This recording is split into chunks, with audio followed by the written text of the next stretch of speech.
Well, hot damn. Good morning, everybody. Ben and Woods, 97.3 The Fan. What a day we have been waiting for so very long.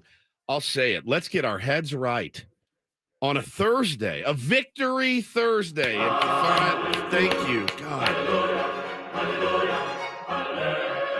There is no reason that I should be standing in front of my TV on April 19th, biting my nails to the nub, clapping and screaming on April 19th for a 1-0 victory. But that's exactly where you could have found me yesterday in the afternoon. I'm Woodsy. That is Paul Reindl. It's our executive producer. Good morning, Paulie. Good morning. That was really, did you have the same vibe yesterday, or were you more laid back? A little more laid back. I bet he was partaking in No. today's. That's today. That's today. I want to get to the bottom of something too after we introduce the very lovely and talented, friendly neighborhood sports anchor Benjamin Higgins. Good morning, Benjamin. Good morning. Where's your glasses? Left my glasses in the car this morning. Again. It's the second time in like 3 weeks. It's fine. I don't need them. I'm okay. How do you? Don't you wear them? You don't wear them to drive. Not at night. It doesn't seem to make much of a difference. Yeah. So when it's dark, I can take them off. I can put them on. So I didn't have them on this morning. So and now, then I forgot to grab them as I got out of the car. So just to be clear, you have prescription glasses. Yes.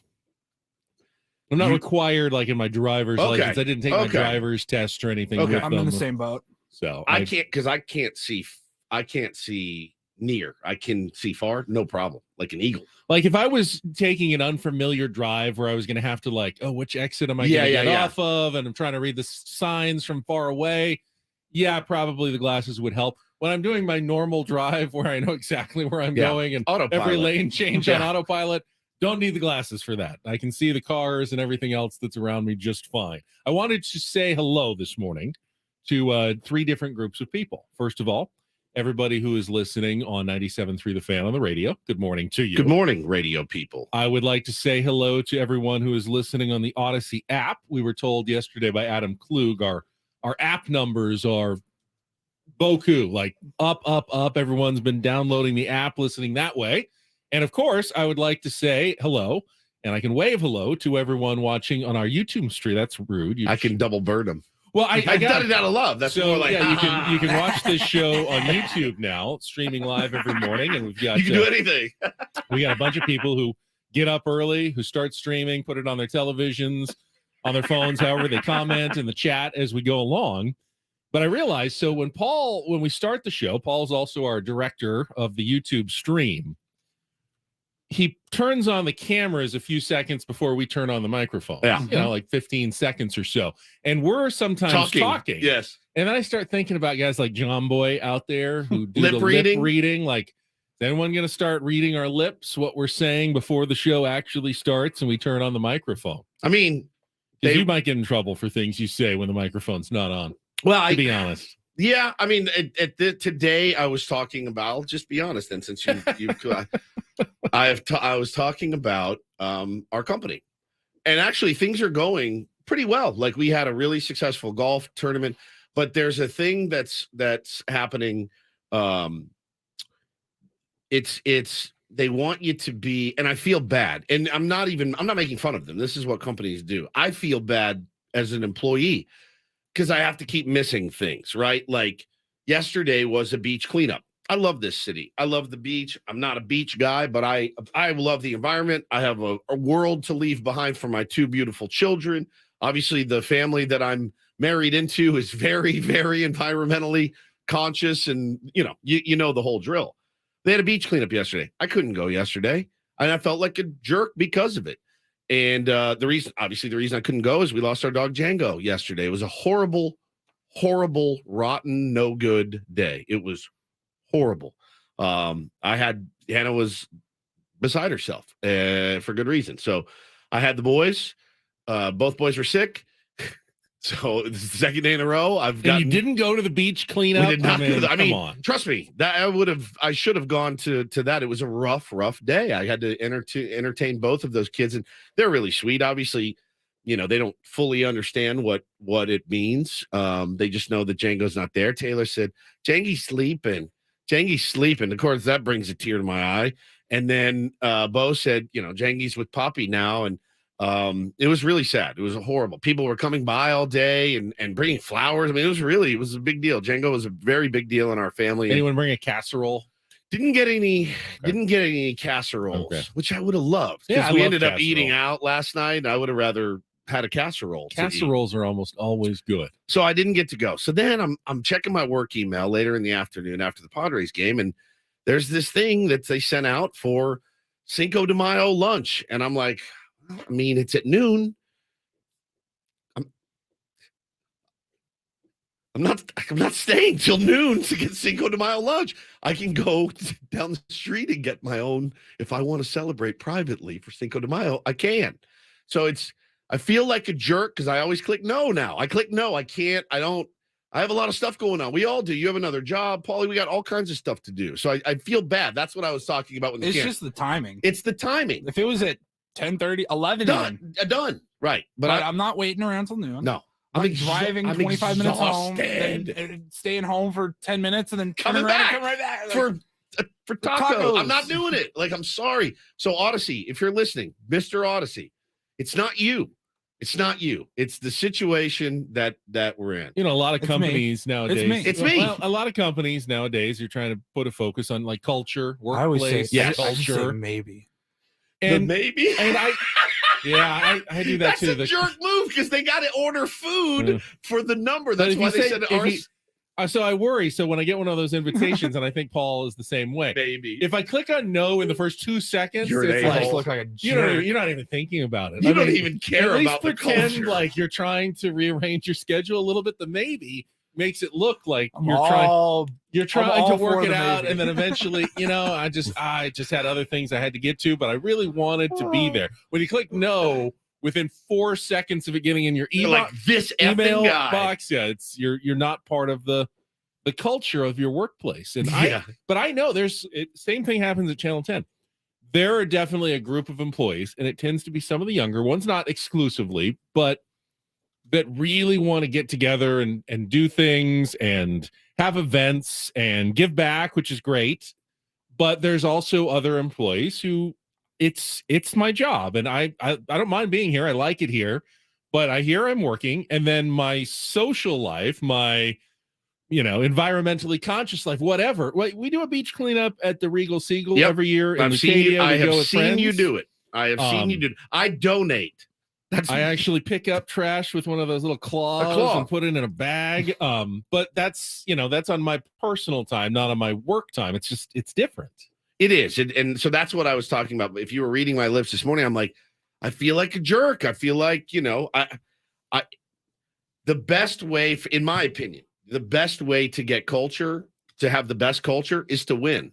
That's it to me is by winning, and by me being able to come in here and do a good job and win and try to beat all the other morning shows in town in the ratings, try to get the best listeners, the most listeners, and have the best time and do the best content. And that's in my opinion, that really helps the culture It certainly too. applies to sports teams. No I mean, question about it. Do you think that Bill Belichick and the Patriots have a successful culture because Bill is really good at organizing team building events? You should see their Cinco de Mayo bash. It is second Or to none. Do you think To none. it's good because they win a ton Well, one. and that keeps everybody pulling on the same rope? They won. I bet you their culture now, because they're not winning a lot, sucks. Right. And I bet people say this is a terrible place to be. Exactly. It's a terrible place to be. But if you're winning, just like the San Diego Padres, right? Boy, I mean, do we all think that the Tampa Bay Rays are a fun team? I watched some highlights from them yesterday. They look like they're having fun. You know why? Because they've lost 3 times. That's why they look like they're having fun. For me, winning breeds culture. Culture does not necessarily breed winning. I think it's what comes first, chicken or the egg. So if you were reading my lips, that's what I was talking about this morning. But yeah, man, what a day yesterday. There was so much baseball to talk about. I mean, there's so many things that happened in the game of baseball yesterday. Again, one of those mornings, which I love. I'm driving to work, trying to sort it all out in my head. I will tell you this. I am a petty bee. If you know anything about me, if you've ever listened to this program, I am petty. If you're a Met fan today, I don't want to tell you not to listen. You might like it, but I mean, I'm about as petty as it can be. If you're a Mad Bum fan, I don't even think his family likes him at this point. We're gonna go off on these guys today. It's gonna be a blast. I feel like I was ahead of the curve yesterday when I went on my Mad Bum mini rant, and I said, if the Arizona Diamondbacks you nailed want to it. be serious You about this season, absolutely nailed it. they have to cut the cord on Mad Bum and just eat the money that's owed to him, because he's not obviously helping them on the pitching mound. Right. Got smoked yesterday. And he's also kind of causing problems elsewhere culturally. You know who else doesn't go to the Cinco de Mayo barbecue? Mad Bum. Well, For different reasons. For different reasons, I'm sure. I mean, maybe if they did a company rodeo, he might show up. Mason Saunders. Hey, did you just send me an email for a beach cleanup? First of all, I live in Arizona. I ain't cleaning nothing. All right. Don't even ask me to come to no What beach is this, a cleanup. Bud Light?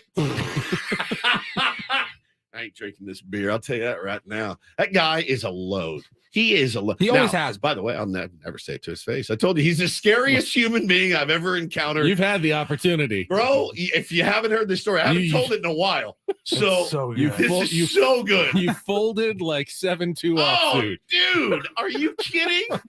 As would anybody. So my friend is a baseball agent, and they had a player at the time, Mad Bum. I believe it was on the D-backs. No. Yeah, he was I think already on the D-backs. This was like 2 seasons ago. He's only been with the Giants and the D-backs, right? Yeah. Okay. So yes, one of their minor leaguers got called up to the big leagues, and the agents are not allowed to go into the clubhouse. So they said to me, I was down there milling around, and they said, Woodsy, I got cleats for my guy.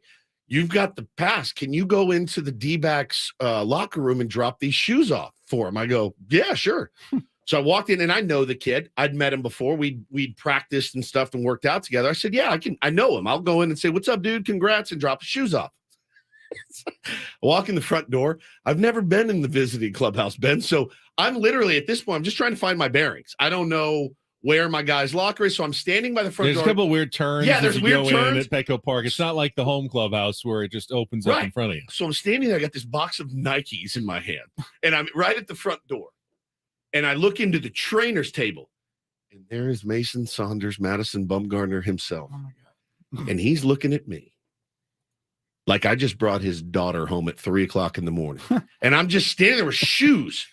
And he's staring at me. And I look away because I'm, all talk. And I looked over at him, and he's staring at me. I'm like, what? Is there something on my face? He stared a hole through me until I finally found my guy and was like, yo, dude, here's your cleats. I'm getting out of here.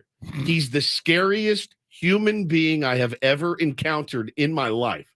But on the mound, he's all talk too. I mean, he really is at this point because there's no execution with him. But yeah, you want to talk about somebody that's the thing. How dare you don't even swing. think How do you could swing hard? possibly hit my fastball? It's 89 and getting upset. I'm not going to say it worked because when he was dominant, because it was still annoying and I still hated it. He was good. But he at least backed it up. He could now, back it up. He's one of the worst pitchers in all of baseball. He really is horrible. It's even more tired now. Ben nailed it yesterday and said, if you want to win, and you're a first place team right now, if you want to win, you have to cut bait. Send that guy to Bass Pro Shops where he belongs. I mean, that's where he belongs. Milling around on a boat. We talked to Adam Jones. He knows him. Adam Jones played with him. He said, drives in. He's got the big dually truck. Yeah. That's him. He's just like that guy on and off the field, but can't be much fun playing behind him because he gives up damn near 7 runs every game. But man, he went nuts yesterday. So we'll talk about that. Obviously, we got to talk about, I can't decide if it was one of the best games I've ever seen or was a terrible win because we only scored 1 run. But at the end of the day, a win is a win is a win. This is not the Aztecs. Style points do not count. You got to win. You won the season series. And I was so relieved. I needed it yesterday. I needed a shot of goodness yesterday, and we got it thanks to the Padres. So we'll talk about all that. And, of course, Woodsy is not going to ignore the Max Scherzer story and the late breaking news last night, which I imagine a lot of people are just getting up and haven't even seen yet. Was that a news dump? Probably. The Oakland A's looks like, for all intents and purposes, are moving to Las Vegas. They have a stadium site. They have a deal in place, an agreement to purchase the land, and they have basically told Oakland, we are moving on from you. And the plan is to take the Oakland A's to Las Vegas at some point. We'll have some more details on that as well. So lots of baseball stories this morning. We just talked about it yesterday, the reverse boycott that the fans were doing up You there. gotta bang that one now. I think you gotta bang that I think one. that one's get rid of that. Not- I got an email from Odyssey too. We're not really allowed to talk about 420. I want to know what the origin not? is. Go read the email. I The didn't- email is entitled I didn't get an email. marijuana, which is weird to get. So it's entitled. Did you see the marijuana email? I did. I thought Did you read it? I didn't really. I thought it was just we're not allowed to sell ads Okay. about it. Well, maybe but we can I cover did never not. got that. They know. All right, better. we'll come back. It is They my know. theme this week on the Daily Ditty. Songs you're embarrassed that you actually like. I'm so excited for your And next it's one. back 'cause to me here on a Thursday. Your first one was so good. How do we top Starship? How do you top? We built this city. We built this city. It's so good. You will find out my next song that I actually do like. Coming up next with Bennett Woods on San Diego's #1 sports station, 97.3 The Fan. Let's get our first check of traffic this morning with Kelly Danick.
What in the You world? are unbelievable. You've lost it officially. Why don't you take the rest of the day off? Okay, so I get Just it. that- hang on. I Get to get the it. bad part. Well, I like the this worst. part especially though, the beginning.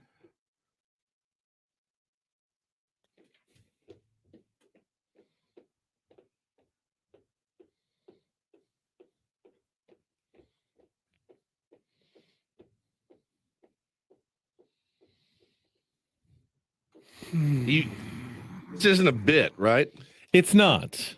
I hear this and it makes me smile, and I tap my toe and my head starts bobbing.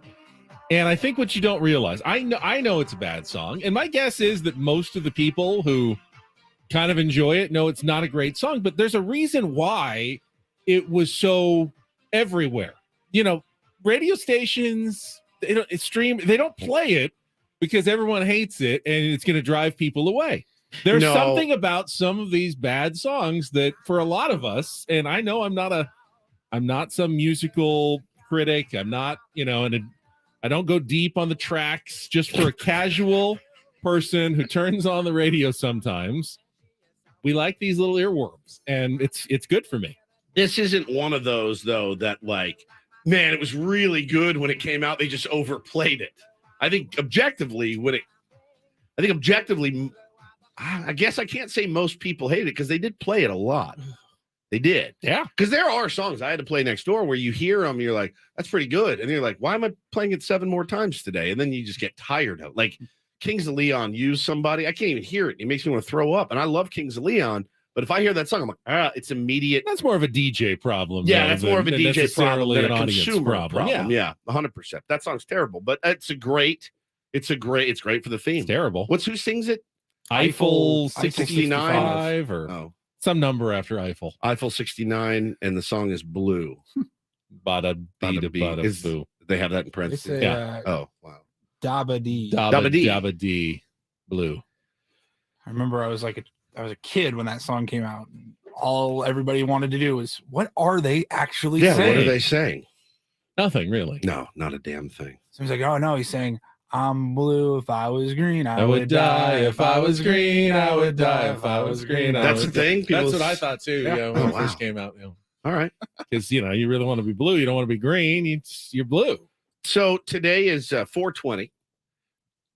Careful. I've never understood. I know what it is. I don't. I've never understood the origin of it, but I remember getting into college and having friends, and they're like, "Yeah, man, 420." I'm like, "Yeah, totally." I had no idea what they were talking about, none whatsoever.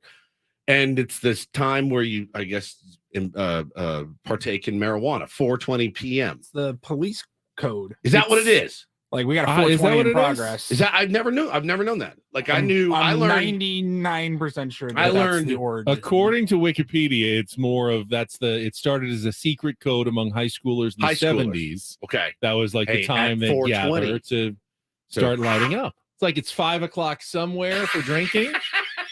They get a 40-minute head start Yeah, we're for gonna the marijuanas. for the marijuana cigarettes. Time magazine, the real reason we associate 420. So I learned 180. I learned what a 187 was from like NWA and Ice Cube. 187 is the police call for a murder. We got a 187 in progress. So I learned that through music, but I never knew what 420 was. I just knew that people were like, yeah, 420. And today, of course, is April 20th. So today is actually 420. So there are people at 420 today that will like tweet them enjoying some marijuana. We can't here at Odyssey because federally it's still illegal, but locally it's legal. You can partake. And we're still under the governance of the FCC, which is the Federal Communications Commission. I was thinking the other day, the way that things are going in our country, I wonder if there will ever be a time where because my main goal as a radio broadcaster and morning show co-host, I want to make it I want to make it long enough to where I can curse on the radio because I think it would really help me.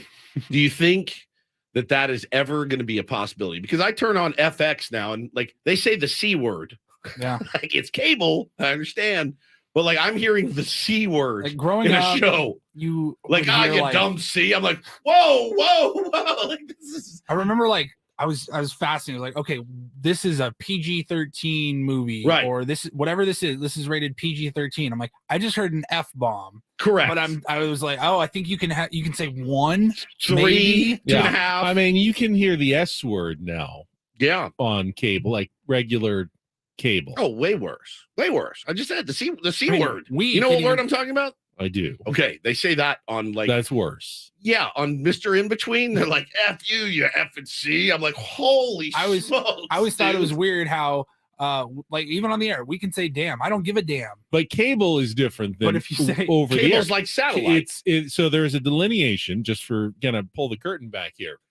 If your signal goes actually still over the air, like ours does on 97.3, or like channel 10 or channel 8, like locally, and you can pick it up with an antenna, then those rules apply. If you are a cable station, they can't really do. If you're paying for cable and getting it through a cord, doesn't really apply. Now they still sometimes hold themselves to some of those standards, but they can get away with a lot more. They're not really going to get in trouble. Like Stern can say anything he wants because it's Sirius. It's a Satellite it's XM satellite radio. XM. But will we get to the point where local radio, I can say, that S is terrible, right? I'm sure that 30 years ago, no one ever dreamed that Madison Bumgarner marijuana would be legal in the state of California. That's So true. That's things do absolutely true. change. Things do change. I want to be here for to see that through. That's kind of my quest. What's weird is, I mean, culturally, the words will change as well. I mean, what is a curse word now, or has been for the last 30 or 40 years, 100 years ago might have been completely different. What was considered inappropriate, impolite to say. Well, And I think it's who your boss is too, because there's words that I've said that Adam hates, but I legally, like, he couldn't fire me for saying some words. No FCC violations. Right. We're not going to get fined. Somebody's like, I don't like that word. I'm like, all right. I mean, it is what it is, at this point, but I mean, he's trying to run a family radio station. yeah, but we're not a family show. I mean, we are, but we're not. But we're not. I'm glad that families listen. Like, we're not going to be out of They listen all the Disneyland next time. week. No, Hey, we're here. I think we're the only show in the building that won't be out of Disneyland next week, to be honest with you, or Disney cruises or Hawaiian vacations. But yeah, we're a show. We're an adult show. You gotta, if you have little ears in the car, sometimes you have to cover them up, especially when Ben gets going. I'm ready to jump in though. We got a lot to get to. Let's dive in. We've got our Padres wrap up of a 1-0 win, and we've got the return of Fernando Tatis Jr., and that's just locally. Tons of other stories as well. Eno Saris will join us at 8:35, our weekly Smart Baseball segment. All guests appear on our Premier Chevrolet of Carlsbad fan hotline. Save money the right way with Premier Chevrolet of Carlsbad. Visit them today in the Carlsbad Auto Mall. Chevrolet, find new roads. What a performance by Nick Martinez with a nice assist from Manny Machado behind him. We will talk about that next. I mean, we're going to call him by his, we can't say it, but big. See, I want to get to the point where I can say, what a night. Someday we would be able to say Big Nick. That's what I want to talk about. That's what I want to be able to see through for my kids. Set a better world for them. We're more free to express ourselves. Next on 97.3 The Fan.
It's fair to say the Padres needed that one yesterday, just emotionally.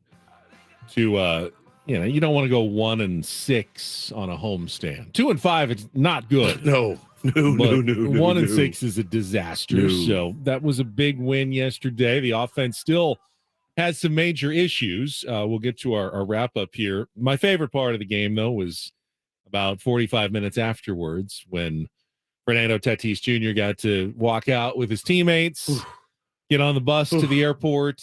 And I'm sure as happy of a moment as that was for Padres fans, can you imagine what he felt like after having to spend 80 even like games? Earlier this week, we Yeah. saw him working out with the team. He had to be out of there before the gates opened and all that. And I'm sure that felt great. I'm sure spring training felt great. Absolutely, I mean, as normal as it has felt for him in a long time. Yeah, being in a lineup with some of the homies, But as soon as that game was over yesterday, and they're in the clubhouse packing up and getting ready to head out to that bus, he's like, I'm back, baby. I tweeted dopamine. That's what I felt. It was like a rush of dopamine when I watched him and Manny walk out together. And my wife was like squealing. She's like, he's in the picture. He's there. It was nuts. It really was incredible. So jealous. I saw so many people are either already out in Phoenix or on their way out right now. Yeah, I'm regretting not making a bigger deal out of it to the bosses here. I really am. I asked, like how much closer? It really couldn't have been much closer. LA. Right. Yeah. I mean, and Anaheim, I regret not pitching a bit more of a fit, because now I'm sitting here going, I feel like we need to be there, and we're not. I mean, right now we'd be broadcasting from a Hampton Inn somewhere, which is fine. Let's just queue up. Right now, you can try queue up the Zipper DA and just show, go. and let's just get out of here. It's not too late. No, it's not. We could. I mean, You could make it even if you left after the show. I know. Yeah, we could Hop totally to make the it. car, book a last minute flight. Airport's not far from I do the Chase drive. Field. Do the drive. Really Yeah, close. I don't mind that drive at all. It's easy. It's Stop. weird. I Get those tacos or the burritos at Mr. G's in Yuma, and then you're halfway home. We've said it before. Like it's the same distance essentially to go to Vegas Yeah. or to drive to Phoenix. But it's a I way have different no drive. problem driving to Phoenix. I will never drive to No, Vegas never. ever again. Never again. No, it's Maybe to watch the Padres play the A's. it's a big day. And yeah, it started yesterday. There's so much to talk about. It's driving me nuts. The comments that Peter Seidler made, man, warmed my heart. What a kind human being he is. Again, there are going to be people that have grudges, and there are still people, I think, even in our own fan base that have grudges and don't like him for whatever reason. And the reasons are there. I understand that. But man, to hear the owner, the way he talked about Fernando so glowingly yesterday, it was just warmed my heart and made me think, we talked about Juan Soto yesterday and the fact that these guys are human beings. And then we do forget, all of us. And I'm pretty soft and I will even forget, like, let's go, dude, get it done, because at the end of the day, the only thing that matters is performance. But they are human and they do hurt and they do make mistakes and they do fall and they do trip. And I, as somebody that has had 70,000 chances in this life, Ben, I'm so thankful that he's got another one. Now it's what you do with it. It's what you make of it. And that's what we're all excited to see. For a lot of people, though, when you get even a second chance, it comes with a lot of trepidation and, people are watching your every move and waiting for you to fail. There may be some of that in Major League Baseball, but there's none of that in the Padres clubhouse. There was genuine excitement after the game yesterday from his teammates, fired up to get that guy back. Whatever ill feelings there were when the suspension was first announced, the disappointment, the letting down of your teammates. And there was some of that. We heard from Joe. We heard from some other players last year about those that will not be named. But it's all gone now. There isn't he comes back and he can prove it to us. We'll give him that chance. He's already back. He's 100% back with his teammates. There's not a probationary period where you've got to better show me something. Yeah, if you keep your nose clean for a couple of months, we'll welcome you back into the fold. Now he's back in 100%. I mean, just listen to I saw Darnay, our buddy Darnay Tripp, put together a little compilation video of multiple players all asked the same question about the return of Fernando Tatis Jr. I mean, he's a great electric player. Soto. And not only in the field, outside, he's always excited. He's always happy. So it's going to be really helpful. He's gonna go out there and perform and play his game, and honestly, he's gonna go out there and do his best every single day and try to help this team win. And I think that's all he cares about. I'm freaking pumped, man. Nick Martinez. He's no doubt a talented player. He's gonna add some length to this lineup and a much needed spark at this time. Yeah. It's been a long time, so I've been looking forward to getting him in there. You see what he had to offer in spring training. You see how he's swinging the bat in AAA. He couldn't be more excited about getting into the lineup. It's almost like the reinforcements are coming. Joe's going to pitch this series too, so personnel wise, we're going to have a much better team. I think me and Toddy are excited to be back in, hopefully bring some energy and stuff, but we still got to go out there with the mindset of just taking care of our own job and doing what we need to do, and hopefully provide some energy to the team, I guess. I mean, we have a great team. We're more than excited to see him back and see what he can show to the team and everything. I mean, he's amazing. He's going to bring a lot of energy and a lot of stuff that we need. So for me, getting the win is great for the team, and the team is more excited to see him coming back. Team is more excited to see him coming back. I love it, man. Couldn't be happier. Bob Melvin, I think part of him was like, I took this job because I wanted to manage Fernando Tatis Jr. And then I got a lockout. And then he came in with a wrist injury. And then he got suspended. And I haven't had a single day where I've gotten to put his name in the real lineup card. And finally, today is the day. So he's not gonna waste any time. He's gonna put him right there at the top. That's the only advantage to it being a road game. Of course, you'd want it to happen at home, but because it's on the road, he gets to be the very first batter in the very first game that he returns and walks right up to home plate. So rad. There will be no waiting for the return of Fernando Tatis Jr. We'll talk more about that coming up, obviously, but we need to get to the highlights. One offensive highlight and a lot of defense and pitching. Our Padres wrap-up coming up after this check of traffic on 97.3 The Fan.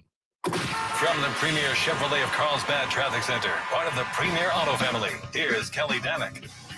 Looking pretty good on our roads at this time, guys. No trouble spots to contend with. Everything's still moving nicely through and down from the North County. Just a reminder that stretch the eastbound 78 remains closed from El Camino Real to College for that road work for at least another week. I'm Kelly Damick with Ben and Woods, San Diego's #1 sports station, 97.3 The Fan. I love winning, man. I love winning. You hear what I'm saying? It's like better than losing. Miss any of yesterday's Padres game? Did you catch a game last night? Well, we've got you covered. Thank you. It's the Padres Wrap-Up with Ben and Woods. Let's go! It's our house right here, baby. Presented by Hamul Casino. With thrilling slots and tables and all the best rewards, Hamul Casino has all the fun you're looking for. Hamul Casino, fun above all else. On 97.3 The Fan. That is the ball game, and that is a winner. 1-1. Soto hits it well in the air. Deep to right field. Acuna going to watch. This one going to go. Long home run to right center for Juan Soto. Gets Morton for the second time in 2 weeks. And the Padres have their first lead since Saturday. 1-0 here in the fourth. And Machado swings, hits it in the air to right center field. Hilliard was deep, going back into the gap, at the wall, up, and did he make the catch? He did. Up over the fence in right field. And Machado, I am sure, flashing back to Adam Jones in the World Baseball Classic. Not quite as dramatic, not quite as athletic, but a similar part of the park, and a great play by Hilliard for the second out of the inning. Here we go on 2-2. The pitch to Grissom is rolled slowly towards third. Machado charges, goes to the bare hand, throws to first in time, and Manny gets it done again. Second time in 3 innings, Machado makes a great play over at third base to end the inning, and Nick Martinez, 7 shutout frames. Not the case so far this season. 1-0, hit hard on the ground, right side. Backhand Cronenworth, way off the line. Going to bring it himself. He wins the race, and the inning is over. 2-2 to Ozzie Albies. Here's the pitch from Josh that is swung on and popped up. Manny coming in from third base. Calls everybody off on the infield grass. He makes the catch, and the ball game is over. A 1-0 win for the Padres over the Braves. They take the season series against Atlanta, and Martinez, Garcia, Hill, and Hader combine on the shutout. It was best game of the year by far against a really hot lineup and a hot team. Can't say enough about the way he pitched. Used really everything. Maybe not as many cutters, but good changeup, curveball, good fastball, a little better velo at times today too. And obviously was throwing strikes to get to 7 innings. 7 innings, 3 hits, 2 walks, 6 strikeouts for Nick Martinez, who gets his first win of the year. supported by some great defense, at least 3+ plays by Manny Machado behind him, and some help from other defenders as well. But son Kim Cronenworth, Yep. I mean, Grisham flying all over Yep. the field yesterday. I mean, guys, that's I know the offense is scuffling, and that's a legitimate concern. But when you have pitching and defense like that, Benny, that was a really fun baseball they game. say It was terrible, nerve-wracking. defense wins championships. Now, they say that in football, not baseball. And in college, no, you need offense too, as Yeah. we saw. Yeah, you need offense in pretty much every sport. But they do say defense wins championships in football. It doesn't usually apply in baseball, but it won that game last night or yesterday for the Padres, 1-0. And by the way, could have been 3-0. Manny got robbed of a 2-run home run. He looked like he's getting a little bit more locked in. Yeah. Juan Soto is looking, I know it's only 1 run, but I thought there were many more positive signs in that game offensively than we had seen the previous few days. Yeah, the results were still 1 run on 6 hits, but the guys who you need to get going both look like they're starting to get locked in. And then you add Fernando Tatis Jr. to the mix. Wouldn't surprise me if the Padres are on the verge of, exploding offensively here in the next few days. Just knocked on Formica because, I mean, it's baseball. It's weird. But when you see Manny going oppo like that, that's when you know, all right, man, it's starting to click a little bit. He's seen it a little bit better. But you can't. I mean, Nick Martinez was unbelievable. He really was unbelievable against that lineup. What he was able to do, Ben, was spectacular. And again, I will be honest. When he came back out for the 7th, I was about to throw up. But Bob Melvin puts a lot of trust in these guys, and I know it's going to go a long way. I know sometimes it's dicey. It's gonna be dicey. They're trying to figure out too who belongs where. But we actually kicked around the idea. Hey man, Weathers has pitched so good. Martinez has been so good in that Swiss Army knife role. I wonder if he goes back into the fold in the bullpen. And he said after the game, look, I people were saying I was out there pitching for my job today. He's like, I just want to win a World Series. So again, it's that attitude that makes you think, man, whatever we need to do to get us to the promised land, he'll definitely do it. And he's capable of doing it. But man, how nice was that? Go out, throw up 7 shutout innings against that team too. That's the impressive part. Of course, stressful, especially in the last 2 innings when the leadoff runner gets on both times. A single against Luis Garcia and a Josh Hader walk, but both guys working out of the jam with a little help from Tim Hill there in the 8th inning and Jake Cronenworth on defense to get the final out. And I made the point on Twitter yesterday, and I think most people understood what I was trying to say. I'm not saying that the Padres 9-11 record through 20 games is good or something to be excited or, to trumpet, but there's no doubt that so far this year, the 2 teams that have played the best in the National League are the Braves and the Brewers. Correct. They're both 14-5 right now. They have the best records in the National League. Padres have played more than half of their games against those two teams. They played 11 games against the Braves and the Brewers, the 2 best teams in the league right now. And they're not the best teams because they've been playing the Padres this whole time. The Padres have handed those teams 50% of their losses so far this year. They've handed the Braves 80% of their losses so far this year. I talked about it earlier this week. When you're trying to be a good team, you just want to tread water against the other good teams during the year. And the Padres have done that. I know the record doesn't look spectacular because it's not, but they have played an insanely difficult schedule. They also had a couple games against the Diamondbacks, and they got 4 more coming up. They might be the 3rd best team right now in the National League. It's an absolutely brutal start to the schedule for the San Diego Padres, and they're not burying themselves by any stretch. They're fine. They're doing fine. They need to get going offensively, and I think this team will still be really exactly what we thought they were going to be. There's not, to me, giant warning signs going, oh, this is not the team we expected. To be able to win a game like that 1-0 yesterday, it goes. I think it goes miles, right? And I know, again, don't listen to these guys excusing that poor offense again. No, that's what some people were taking that as. Yeah. Context matters in all sports, really, but especially in baseball when you've played so few games. Right. context matters. It does. Who you're playing, when you're playing them. It really does. It does. Well, it does. And again, I don't want to belabor the point of we were inches away from a win against the Brewers. Just to win a 1-0 game like that yesterday when your offense is dying, to be able to step up pitching wise and be able to step up defensively is massive. And they needed that win. They absolutely needed that win. And we needed that win. Who are we kidding? We needed it more than they did. I couldn't come in here yesterday and go, again, guys, no runs. You got beat 1-0. You can't scratch out one run. It would have been excruciating. The rush of elation that I felt after Hader came in and locked that thing down, a little dicey, certainly, but man, he got the job done. So Padres win 1-0. It's a victory Thursday today. It's been a while since we've gotten to celebrate one of those. All right, 1 hour already in the books really quickly here, and we still have so much to get to. Haven't talked about what happened with the Mets. And by the way, Nick Martinez's performance, given some food for thought for Bob Melvin. He's going to have to figure out what he's going to do about his starting pitching rotation. He knows who's pitching in this series against Arizona, but what are you doing after that when Nick Martinez's turn comes around again? Ryan Weathers, how are you going to handle it with the return of Joe Musgrove? We'll talk about that, play a little real or fake, all coming up next with Ben and Woods on 97.3 The Fan.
I think I've said it before. Good problems are still problems. They're good problems. Kind of like problems.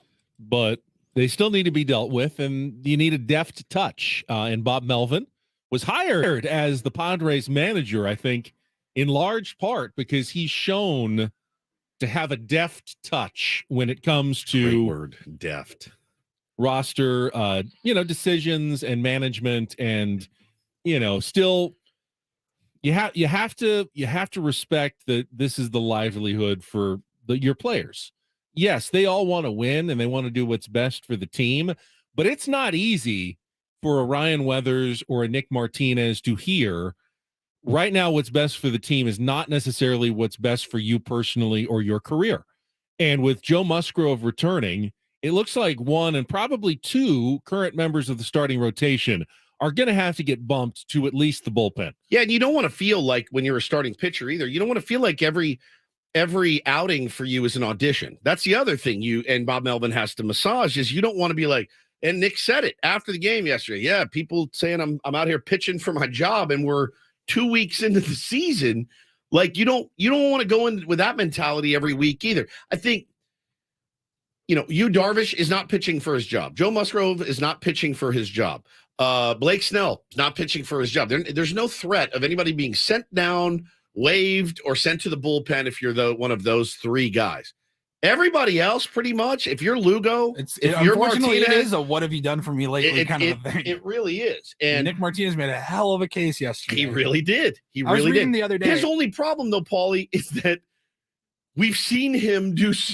You're a victim of your own circumstance. I've worked with people in radio that were so good at promotions. They were so freaking good at promotions, but they were really good on the air that the bosses were like, I'd give you a slot, but I can't lose you in this part of the program. So you're a victim of your own success sometimes.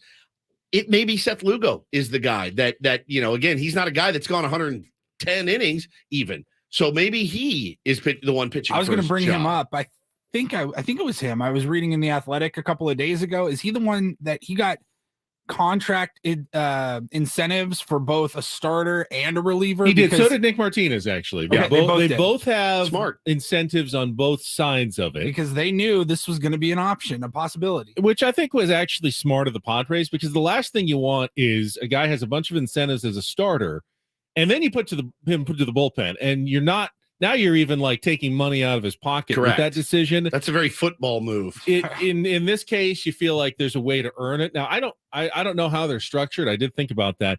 If you have, let's say you have an incentive where you get paid, for every 10 starts you make 20 starts, or you get paid for every 10 or 20 bullpen, appearances. Right.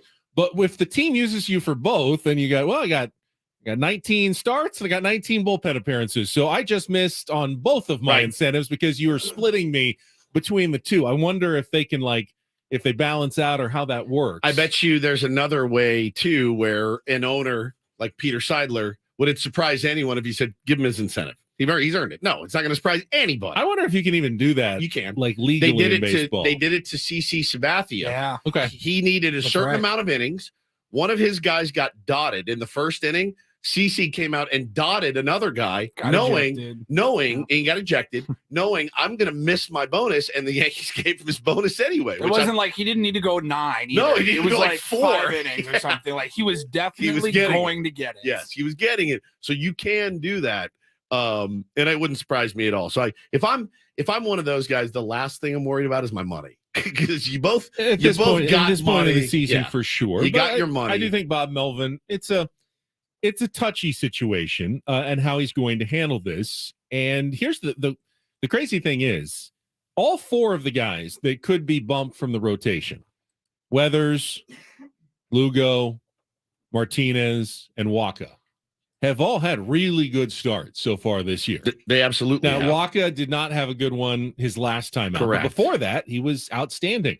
Lugo, in his first couple of starts, looked like he was the best starter. Ryan Weathers has come and pitched really, really well in his opportunities. And now Nick Martinez has just left us with his best performance and maybe the Padres' best performance of the season. And you got to pick probably 2 of those guys and say, we need you in the bullpen at least for the next few weeks if everybody stays healthy. I'd imagine it's something that's it's at least keeping Bob Melvin up a little bit and thinking, because there's no wrong decision, and that there's no right decision either on this one immediately. But we have 7 starters. Huh? Can you once do? Joe gets back. Can you do? Jeez. Can you? I'm sure you can. It's baseball. I'm sure there's a way to like. All right. Well, we gave you've earned the job, Nick.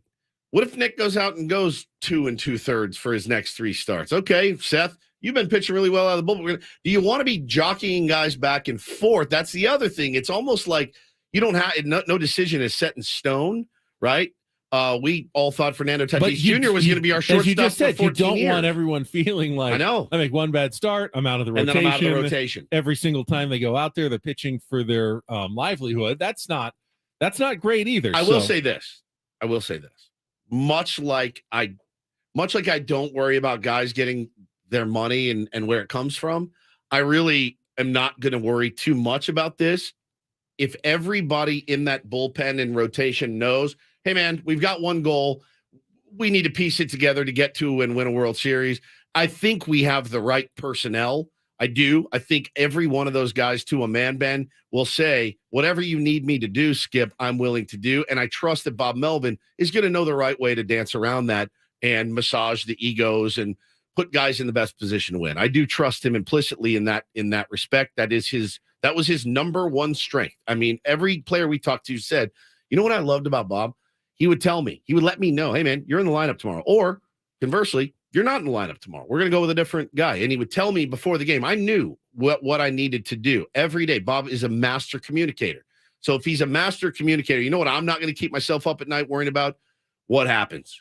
What happens? Because I feel like he's going to make the right decisions. I do. And I feel like we have the right personnel. So these are good issues. Need a contestant for Real or Fake? Want to try to qualify for Las Vegas on our Throwback Thursday? Give us a call right now, 833-288-0973. About to play our game in just a couple of minutes. So give us a call, 833-288-0973. Padres will have to make a roster move today when they activate Fernando Tatis. A couple of them, actually. I think they have to make a 40-man and a 26-man roster move.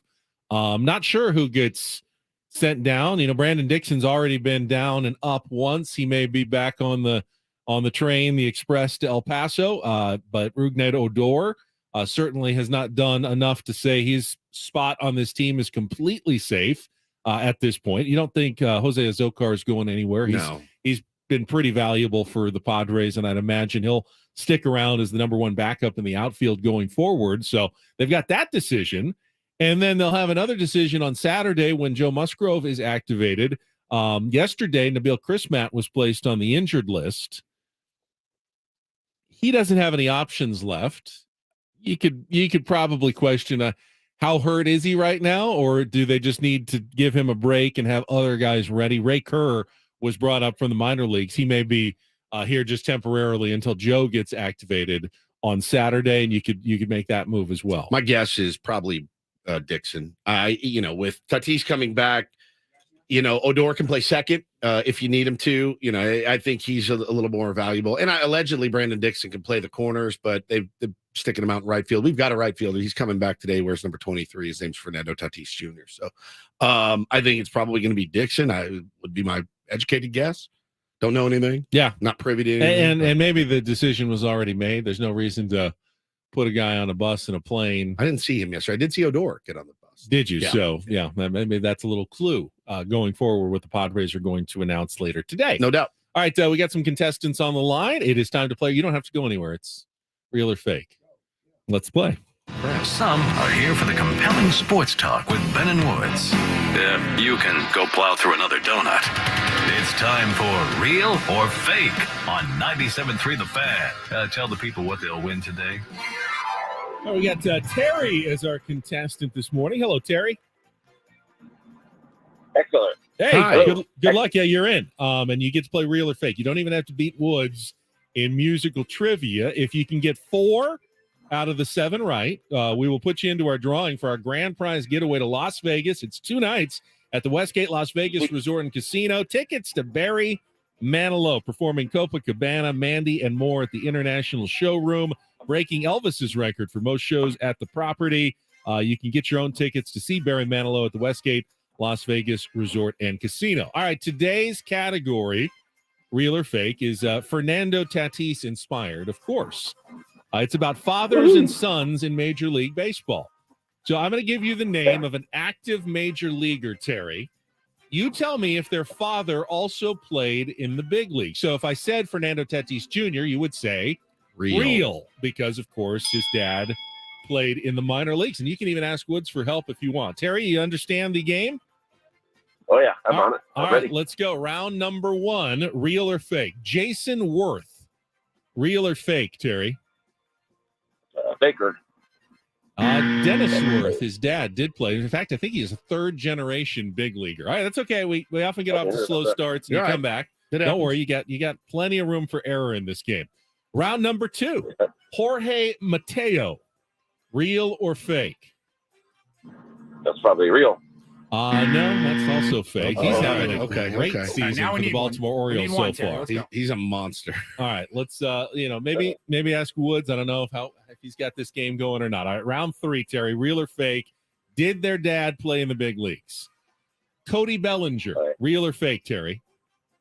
That's a real one. Yes, that is real. Clay Bellinger was his dad who played in the big leagues. Played for the Yankees, didn't he? Yeah. And Cody having a pretty decent start. Not bad. His All right, you got career. one. You need 3 more here as we go to round number 4.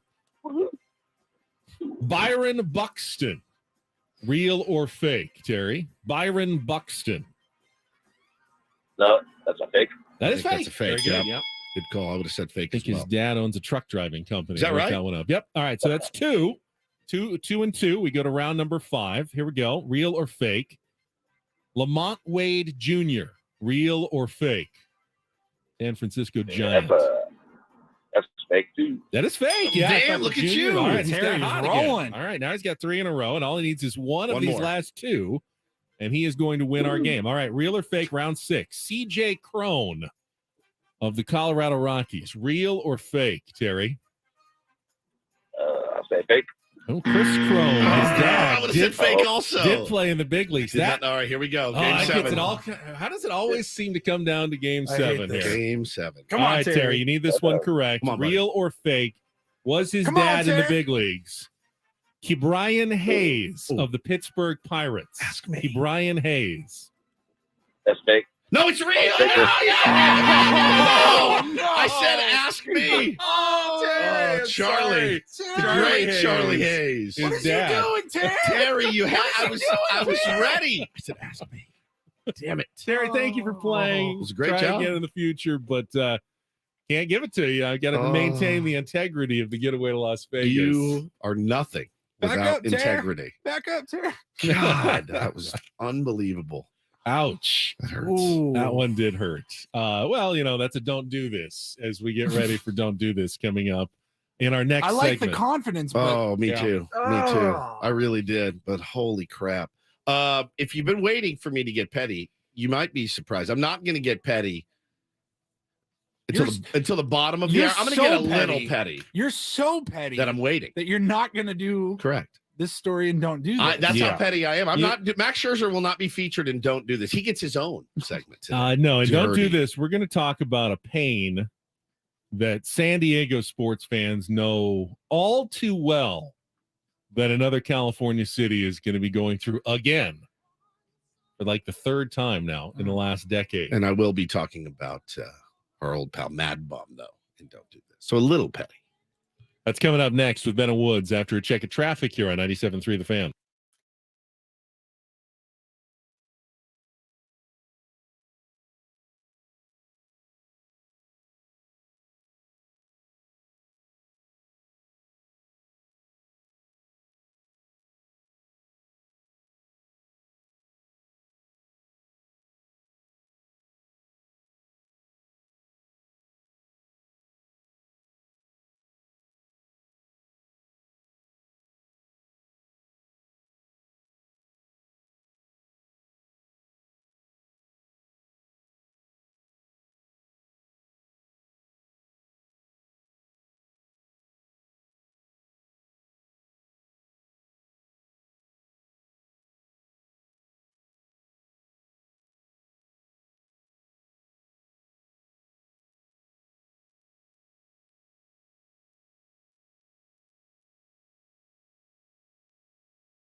Don't do this. I got a little surprise for you, you know what I'm saying? Don't do this. Listen, if I've said something bad, I mean, tell me I'm a bad boy. Just tell me I'm a bad boy. Why? Just why? I get the argument. You don't have to explain it to me. I'm not a moron. Let me tell you why I am a dumbass.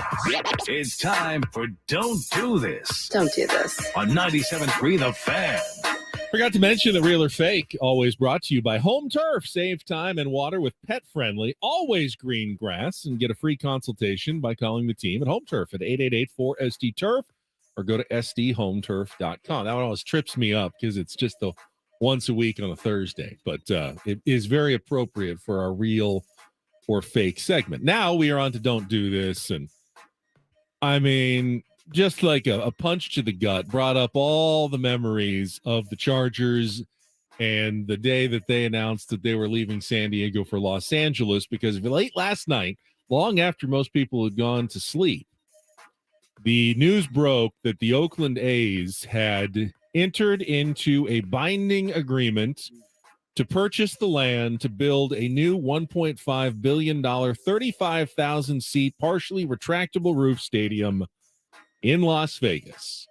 It's not a completely done deal yet, but the city of Oakland quickly responded, saying they're ceasing negotiations with the team. Rob Manfred said, we support the A's turning their focus on Las Vegas. Look forward to them bringing finality to this process by the end of the year. And if everything goes as they currently schedule, it's looking like in 2027, the Oakland A's will be no more, and the Las Vegas Athletics, or maybe if they change their name to something else, will begin play in a new city. And I mean, poor sports fans in Oakland. They lose the Raiders, they lose the Warriors across the bay to San Francisco. I mean, I know that's not that far, but it's still taking them out of your own city.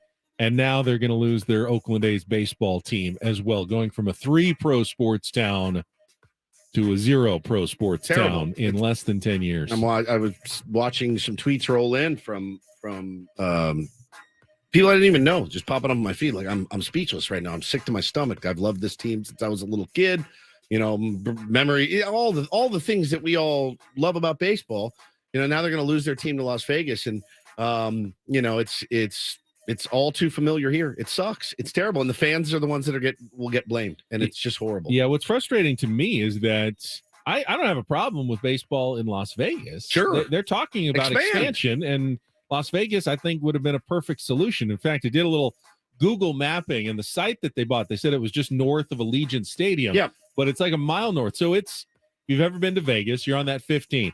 The giant In-N-Out that's right there off Tropicana, when you see like the Excalibur and the Luxor on your right, and you got the big giant neon In-N-Out, it's right next door to that In-N-Out is where they're going to potentially build their new Las Vegas A's stadium. You got a dome on the side of the MGM Grand.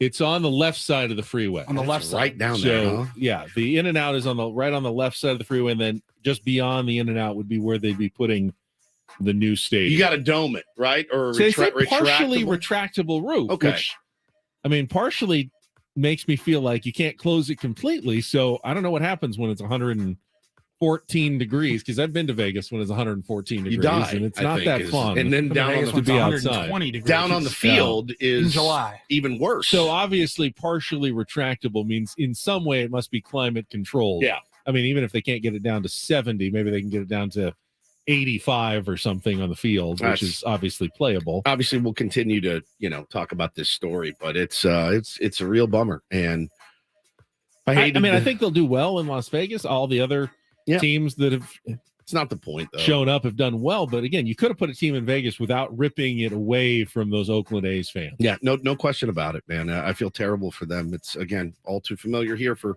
San Diego, and certainly opens up a lot of rips a lot of scabs off for a lot of Charger fans here. I will go in on Mad Bum again a little bit for yesterday's. It's just tired at this point. It's absolutely tired. I think he's got a 7.71 ERA, getting torched almost every time out.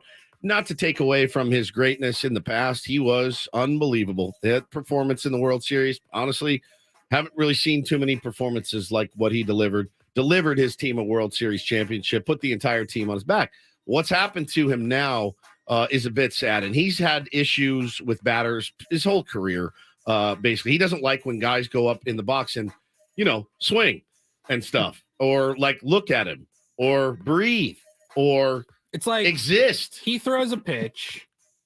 Manny, for example, fouls it off. Yep. And is like, I missed that one. And he gets Mad furious. Bum is offended. He's offended. How dare you, Major League Baseball hitter, think you could possibly have hit that ball? It's one of the dumber things in baseball, and it's not just on him. Listen to the broadcast yesterday. So it's Mad Bum against Wilson Contreras. I got the umpire. Yeah, I think Mad Bum didn't like that swing that he took on him. Right. Contreras is saying, hey, don't look at me out here. Mad Bum didn't like that swing he took on him. He didn't like it because he swung hard at an 89-mile-an-hour cookie, and he missed it. And he goes, "Oh, okay." So he then is so intense. I'm intense.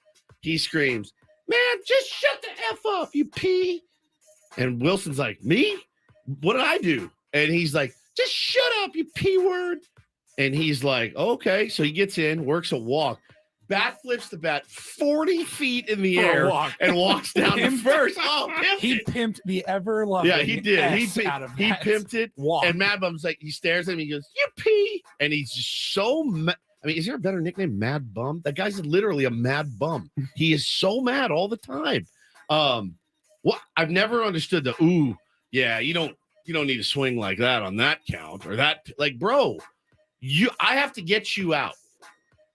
If you want to take a rip off me, I'm not going to get upset that a batter swings on me. If it's 3-0, 3-1, 1-2, it's his job to pound that baseball.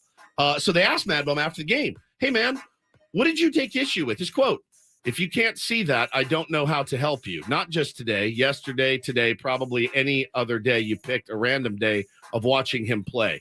If I pitched better, I might give you something, but I've got to pitch better." There was a radio show in Arizona this morning. I haven't listened to it yet. I just saw it pop into my feed. They're on a rant about Mad Bum saying he's got to go. He's got to go. You cannot throw him in the rotation anymore if we want to win. And they have a good team. They have a fun team. He's an anchor right now for that team. I mean in the worst way, an anchor around their necks. 3 innings, 7 runs, all earned, 7 hits, 4 walks, 2 strikeouts. His ERA now 10.26.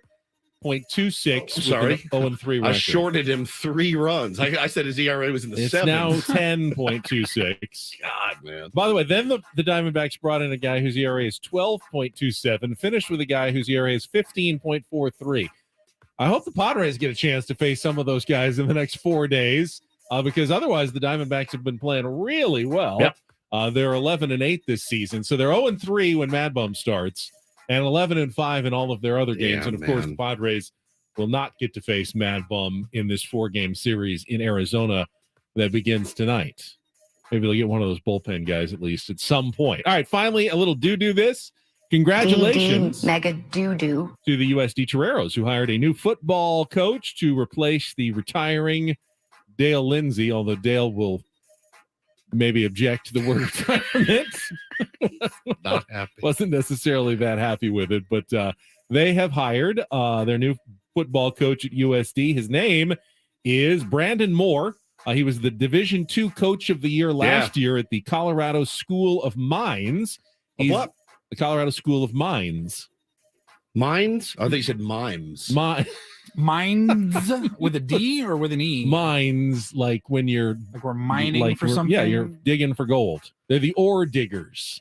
The Diggers. Colorado School of Mines ore diggers. They made it to the national championship game, won 13 straight. Division last year. what? Two. I've never heard of them. Had you? Yeah, I've heard of the Colorado School of Mines. You have not. It's like the best mining school in Colorado.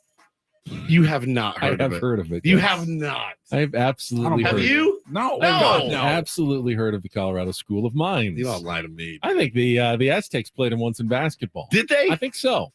He's also a former NFL player, was a star linebacker at Oklahoma back in the early 2000s when they won a national championship. And so your doo-doo this is You had a vacancy and you hired a coach. Correct. Yes. All right. Congratulations. Good job. Slow news day. Apparently. Not a lot of Good job positivity by going on. our in friend sports. Tier 1 Bill McGillis, Yeah, the we athletic love Bill. director. You just got to do this. We're filling a vacancy. Well done. Congratulations on Doing your job. Doing the one thing He's going to at the text top of Ben. your list. Bill, you need to text us. Let us know when that practice facility's open, by the way. I'm champing at the bit. And that is don't and do this for a Thursday. That was Don't Do This with Ben and Woods on 97.3 The Fan. All right. I know Woodsy's been champing at the bit all morning long. Salivating. To talk about what there might be a touch of hypocrisy involved in what went down with the New York Mets and Max Scherzer yesterday.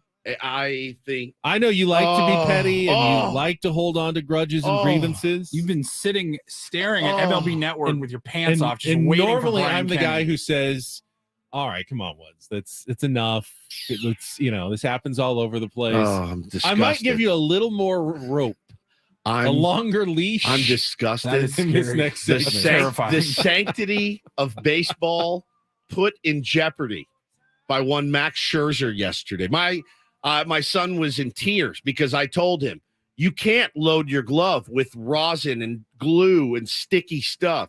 He said, but Dad, I saw Max Scherzer do it. And I said, no, we will uphold the sanctity of baseball in this house, Bo Woods. I'm sick right now. I'm sick. It's coming up next on 97.3 The Fan.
Musgrove cheated last night in Game 3. The evidence that I'm looking at indicates that he made a huge leap in spin rate. Don't give me the indicate. Yeah. Yes or no. Well, Did he cheat? Dog, I didn't change with him I'm asking yesterday. you a simple I didn't one. change with him. Yes or no? If you're saying what's the greater leap of faith, the greater leap of faith is to believe he wasn't using any stuff. And when he was asked after the game last night, they said, "Hey, what did they find on you?" He goes, "Oh, what's on your ears?" "Oh, I don't know. They didn't find anything." How about there's nothing on my ears? So, in other words, you think Joe Musgrove cheated? Yeah. Okay, that's it. Okay, Paulie, now play the audio of Brian Kenny talking about Mets ace Max Scherzer and what happened to him yesterday. I'll wait.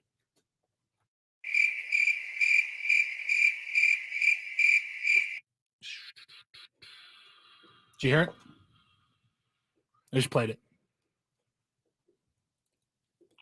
it. Who got ejected? Did Joe get it? Joe got ejected that game, right? No. Oh, wait. No, he didn't. He didn't get ejected. He got checked, yeah? He did. By the umpires. Thoroughly. And it was a playoff game? Yeah. He got checked by the umpires. Thoroughly? Didn't they finger his ears as well? His ear was sensually rubbed for like 5 minutes on national TV in front of the entire world. And he stayed in the game, yeah? Correct. Because he had nothing to hide. And what happened to Max Scherzer yesterday? He got checked multiple times. Couple different gloves. Was told he was in violation. They didn't throw him out. And then finally, like the third time, the umpires went out and said, it's getting even stickier. They ejected him from the game. All right. There's some things that I've heard. There's some, it's number one, Brian Kenny. So, in other words, you think Joe Musgrove cheated? Yeah. Yeah. And Joe Musgrove cheated. Yeah. Yeah. He went on that. We all remember. We were livid. I was super livid. And now to see that yesterday, and then to watch Buck Showalter kind of stand by, hands in his pockets, like, I mean, if I'm the manager and my ace pitcher is going against a really good, a Dodger team, it's a big ass game.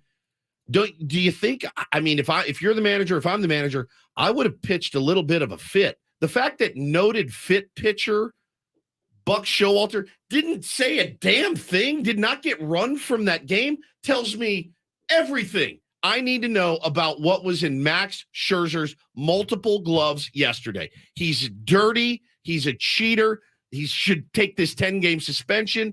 And if he does it again, give him 80 games. Okay, well, we gave Joe Musgrove his opportunity to say his piece after the playoff series. Let's give Max Scherzer his chance to argue his case. We'll do that right after a check of traffic here on 97.3 The Fan. From the Premier Chevrolet of Carlsbad Traffic Center, part of the Premier Auto family, here's Kelly Danick. Traffic is sponsored by the San Diego County Sheriff's Department. Tow truck still on scene. It has crashed northbound 524 28th Street. Everything's over the right shoulder. And now it's northbound 805's turn out of the South Bay right before the 54. Collision over to the right shoulder. Southbound side of the 805 just past Mira Mesa Boulevard. There's a collision involving a car and a pickup truck. That is over the right shoulder. Also traveling east 8 at the North 163 connector ramp. Crash over the right shoulder. Take it extra carefully there. You're kind of on a blind curve. Up ahead on East 8, we have reports of a stalled vehicle partially blocking the College Avenue off-ramp. The San Diego County Sheriff's Department is working hard to keep San Diego safe and is now hiring. The Sheriff's Department offers rewarding careers with growth and has an opportunity for anyone with integrity that wants to make a difference. Go to joinsdsheriff.net to learn more. That's joinsdsheriff.net. I'm Kelly Danick with Ben and Woods, San Diego's #1 sports station, 97.3 The Fan. So again, this is yesterday's Mets-Dodgers game. Max Scherzer going up against Noah Syndergaard. And after the second inning, when umpires did their perfunctory check of, the hand and the glove, he was told his hand was clumpy, and Scherzer said it was from the rosin and sweat. And so Phil Cousy, the umpire, said, wash it off. I think it's Cousy. Phil Cousy? Yeah. Phil Cousy said, wash it off. Cousy. Like a drink Cousy? Right. And he did in front what of was his nickname? Never mind. Cuz. Exactly. Listen here, Cuz.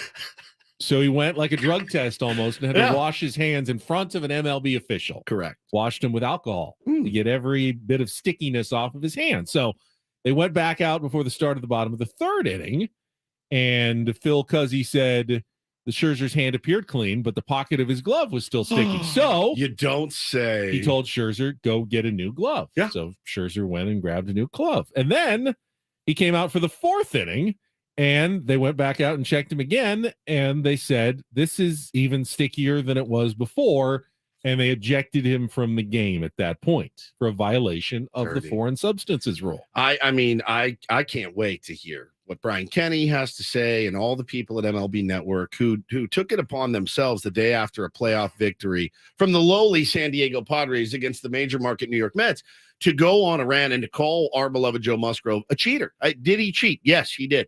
Yes, he did. Wow. I mean, again, I can't wait to hear them go in on Max Scherzer. In other words, you think Joe Musgrove cheated? Yeah. Yeah. Okay. So Max Scherzer. I also have. I won't play the audio from that same show that we played. That audio. It was October 10th, right after that playoff series.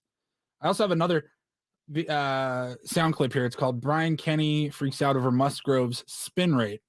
That clip is 9 minutes and 18 seconds long. It was an entire segment on MLB Network about, look at this. During the regular season, his spin rate was this. Right. And then last night, it was this. What could possibly have gone?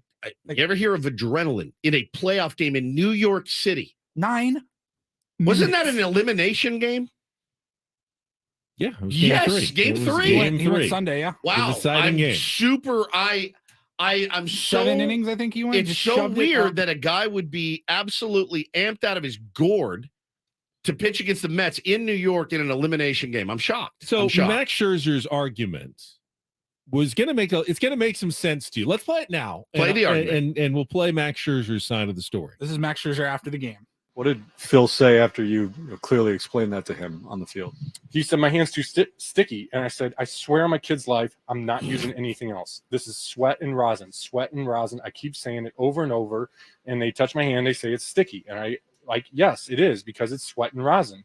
And they say it's too sticky. It's not. And they threw me out because of that. It's weird. Sounds like my kid when I bust him doing something wrong. He also said I'd have to be an absolute idiot to try to do something when I'm coming back out for the 4th inning. Essentially, his argument was, all right, let's say you're on the freeway and you get pulled over by a CHP officer for speeding, and they give you a warning, but they say, okay, we got another speed trap up 3 miles ahead, so don't speed I'm letting again. them know. And then you peel out, and you're going 90, and they pull you over again, and they go, all right, we're going to give you one more warning, but in 3 more miles, we got another cop waiting with a radar gun, so don't do anything. And Max Scherzer is basically saying, why would I, if I knew there was a check coming, I'll tell you exactly why would I be in violation of the rules when I know they're going to be looking closely at me? I'll tell you exactly why. Last week, Domingo Germán from the New York Yankees had the same thing go on in New York, and they said to him, you need to wash your hands. And he did, washed his hands, came back out, pitched the rest of the game, had a really, really nice game. I think Max thought, I know I can get away with this. I switched my gloves so they're not going to, sniff around that. I think I can get away with it. Now, again, here's what I'll tell you what I do know for a fact. And this is, again, from Major League Baseball players currently playing in the major leagues. Here's what I've been told by more than one. I asked them specifically, all right, does it still go on? They said, absolutely. You guys remember the video I got 3 years ago of Trevor Bauer at Petco Park before a game? He has a tin of Spider Tack. He has his glove. He is in broad daylight before there was all this checking and everything. In broad daylight, he has a tin open, smearing his finger in. He's rubbing it in his glove. He's putting it on where you insert your hand. He's putting it in there. He's putting it on the back. He's putting it everywhere. That's before they started cracking down. So I asked these current Major League Baseball players, how would you get around it? They go, oh, dude, first of all, we're baseball players. We always find a way around it, always, for everything. He said, the new thing that I'm hearing that guys are doing and seeing guys doing is they take alcohol or hand sanitizer and they put it somewhere on their body. Now, if you have, let's say you have something on your fingers and you need to wash it off. What did Max Scherzer use to wash his hands? Alcohol. Wow. What is hand sanitizer mostly made of? Alcohol. And what color is hand sanitizer? Clear. What color is alcohol? Clear. Correct. They're putting it in their hat, on their belt, in their back pocket, on the back of their pants, on side of their dark colored jersey. You can't see it. So a guy can go to his jersey, his belt, his hat to clean his fingers before he walks off the mound to say, no, I'm good, man. His fingers have then been cleaned. So I was talking to a guy yesterday. He goes, well, dude, it's going to leave a brown streak. I said, what if it's a clear tacky substance? What if it's some sort of glue or something that it's not brown when you're cleaning your fingers? By the way, these guys are rubbing up baseballs. They're getting dirt on their hands. They're rubbing up baseballs. That's fine. But they are able to, according to these current big league ball players, use what to clean their hands? In-game alcohol to get any tacky substance off their hands. But as for Max Scherzer's argument, why would I violate the rules when I know I'm going to get closely checked? It kind of reminds me of 1998 and Mark McGwire. Remember when he left that bottle of Andro in his locker? Almost as like a way, hey, I'm going to get caught for something not as bad. Like, I'm going to put a lot of rosin in to distract from the fact of what I'm really doing. And yeah, maybe in the fourth inning, there was rosin in his glove. And maybe Max Scherzer wanted there to be rosin in his glove so that when they go back and look and find what it was, they'll see, oh yeah, there was a ton of rosin in Max Scherzer's glove, but nothing else. But we'll never know what might have been on his glove in the second and the third inning before he washed it off, because he perhaps wanted us to think it was just rosin in the end. Just correct. As Mark McGwire may have wanted everyone to think, yeah, it's just this supplement with some GNC, you can get over the counter sort of thing. It's not steroids. We're not injecting, anabolic steroids here. This is how we work out nowadays. You get caught for a lesser crime to hide the bigger crime you're doing. I don't know that that's the case, but just because Max Scherzer says, hey, I knew I was going to be checked, I'd be a fool to get caught. Or maybe you're crazy like a fox and you wanted to get caught. By that logic, no one would ever commit a crime. Right. I mean, there's cops out there. They have fingerprints. There's cameras. I can't commit crimes. Somebody's going to catch me. No one would ever commit a crime, ever. And that no one would ever violate a rule. So you'd never speed. You would never speed because we know that there's cops out there. What do? Do we all push the limits every day? We ever roll through a stop sign? You ever go to that right on red? Of course, but would you if you knew there was a cop at the corner? Probably still. I mean, but you probably wouldn't. I mean, well, I still speed. I know there's cops around. If I told speed you like a madman. We get on the 15 at Arrow, right, and we go north. If I told you, hey, the next exit up, I think it's Balboa. I'm going to slow down. I'm going to slow down, but I'm going to take a look and I'm going to see maybe he's gone. I have no idea but I do know this about baseball players. They're going to try to find an edge. And even if it's an edge that means nothing to spin rate or tackiness or anything else, if it's in their head that they have an edge, then they have an edge. And to your point, though, because I've been there with some of those conversations with you, with major league players. Yes. Hitters especially have said, I don't mind it. They don't mind. I actually want pitchers to have some sticky stuff because I want them to have control of where that 98-mile-an-hour his argument now is, well, they've allowed us to use sweat and rosin. Okay. Does it affect body chemistry? I don't know. I've used sweat and rosin before. It doesn't clump. It doesn't clump in your glove. You don't hide it in your glove. They used 2 separate gloves with Max Scherzer. Here's the deal. I don't really care about Max Scherzer. I'm not being petty about Max Scherzer. I'm being petty about Brian Kenny. I think what works in Max Scherzer's favor also is that that stat I saw going around yesterday that there have been 3 pitchers that have been ejected for having foreign substances during a game. All 3 times, it's been the same umpire, Phil Cousy. Now there was another umpire who was there as well, Dan Bellino. And he's the one who actually spoke to the pool reporters after the game. This is gnarly. And he said, quote, as far as stickiness, this was the stickiest it had been since I've been inspecting hands, which goes back 3 seasons. Compared to the first inning, it was so sticky that when we touched his hand, our fingers were sticking to his hand. Whatever was on there remained on our fingers afterwards for a couple of innings. Dirty. It was far more than we've ever seen before on a pitcher during live action. Dirty. You're dirty. You're dirty. Pay the price, my friend. Pay the price. We've had MLB Network on since this show started. I'm sure Brian Kenny's going to come on any minute now. He's got to come on and make a statement. I saw people getting on the umpires yesterday. I saw national writers and reporters getting on the umpires yesterday for the ump show, throwing Max Scherzer out. But I'm telling you, man, if my job is to check for sticky stuff and I put my hand on your hand and my hand sticks to your hand, I'm not an a-hole for throwing you out of the game. Yeah, exactly. You've asked the umpires to enforce this. I loved, you know what I loved? I loved when he said to me, that's what made the bell go off. Yeah, I went in. I even washed my hands with alcohol. I'm like, that's what they tell me gets everything off of your hands.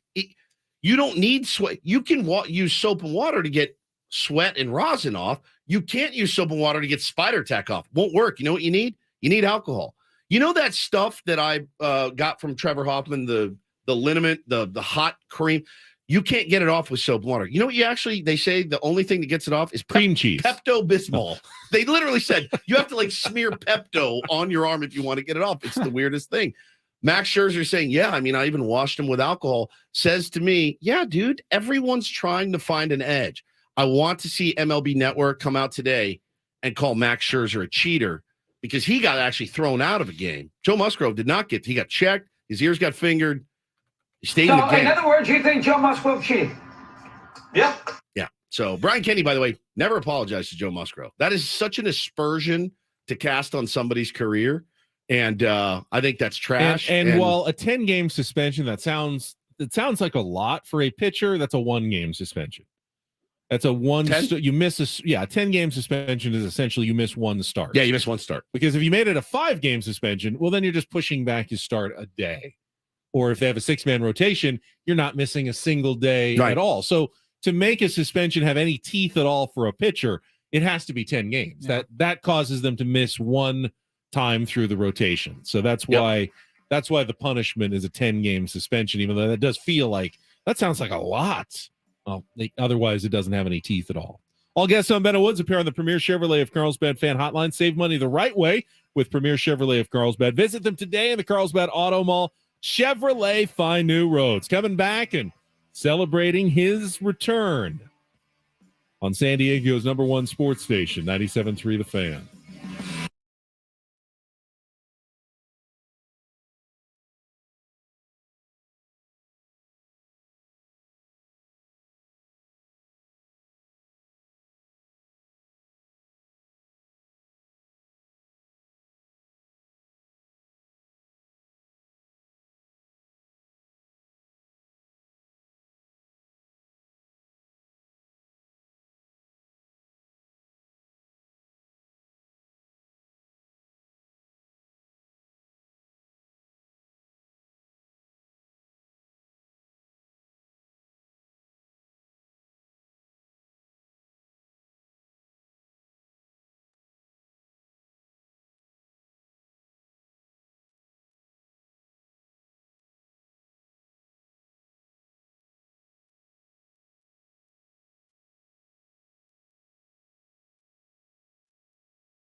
We're halfway home on what is just a very exciting day. Just a very, very exciting day. Big win yesterday for the San Diego Padres. Needed it, not desperately, but I think we all needed it for our mental health. And what a game it was. Even Benjamin, measured Benjamin Higgins, told me before the show, you were driving, listening to it on the radio, and once we got through the 8th, you could feel the like sense of relief. You knew you still had 3 outs. Yeah, I knew I'd get all tense again when the 9th came around, but just the fact that, okay, I got a few minutes here, well, they'll be up, and I don't have to worry about the tying run coming around to score. When the lead runner gets on, I mean, the first thing you think, oh no, God. Here we go. And it happened in the 8th, and then it happened again in the 9th with Josh Hader, who's done it a couple of times at least in his saves this year, his 5 saves, putting the first couple of runners on and then having to battle back. But he did. Padres got the win, avoided the disastrous homestand of 1-6, avoided getting swept.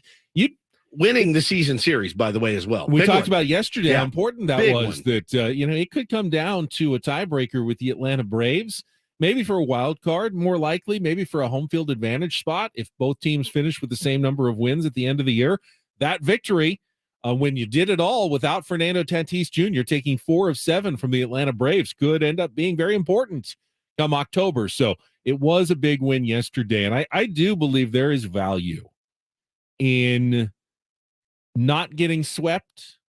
You want to win series. That's players will always say win series, but you're not going to win every series. Correct. I'll tell you, the team that avoids getting swept the most is actually probably going to be one of the better teams in the league. You stay away from the long losing streaks. You nip them all in the bud at 2 or 3 games. Even if you have a stretch like the Padres have where they've lost 6 of 8, that's totally. So when you lose 6 of 8, you drop 4 games to 500. Right. You lose 8 of 8. You drop 8 games to 500. It adds up really quickly. Those 1 or 2 wins just to keep those long losing streaks at bay help you stick around, and then you reel off a few wins, and all of a sudden you can take off pretty quickly. It's the birdie effect. It's the getting a birdie. Oh, great, I got a birdie. I'm 1 under on this hole. No, because you usually get double bogey. So you picked up 4 strokes essentially when you get a birdie. It's the same thing by avoiding a sweep like that. But yeah, again, season series win, check. Really nice job by Bob Melvin managing yesterday. Listen, the offense is still an issue. We know that. You mean the managing he did by moving to the other side of the dugout? So that was pretty first time ever, just to try to change the luck of the San Diego Padres. But here's the thing: he moves over, Soto hits the bomb, and then the next inning he moved back. No, he tried it one more inning. Oh, he did. Think, yes. And it didn't. And they didn't score. And after that, he thought, "All right, this is kind of silly. My job requires I need to be down there." Here. But the funniest part was, had they scored again, though, Bob Melvin may have never lived there. Yeah. He moves his clipboard and everything else down, his root beer barrels, his seeds, everything down to that end, which is not a good. You're at the better, right? You need to be closer to the home plate. But I thought it was funny as hell. Matt Olson, Braves first baseman, who has played for Bob Melvin for many years, and I'm sure they are very, very tight, was actually giving him S about it, looking over at him going, "What are you doing?" And I see what you're doing. And he's playing. And you see Bob in the middle of the game laughing and like pointing to his head like this. Me. This is what I do. But I mean, honestly, yes, the offense is scuffling. Certainly, it was so cathartic to see Juan Soto absolutely just murder that baseball yesterday. I know it felt great for him. We'd love to see a lot more of it. Certainly did get a knock later in the game. Listen to Bob yesterday in the post-game press conference. Juan Soto with the home run, that's the difference. Does he get the credit, or do you get the credit for moving to the other side of the dugout to maybe kind of jump start it?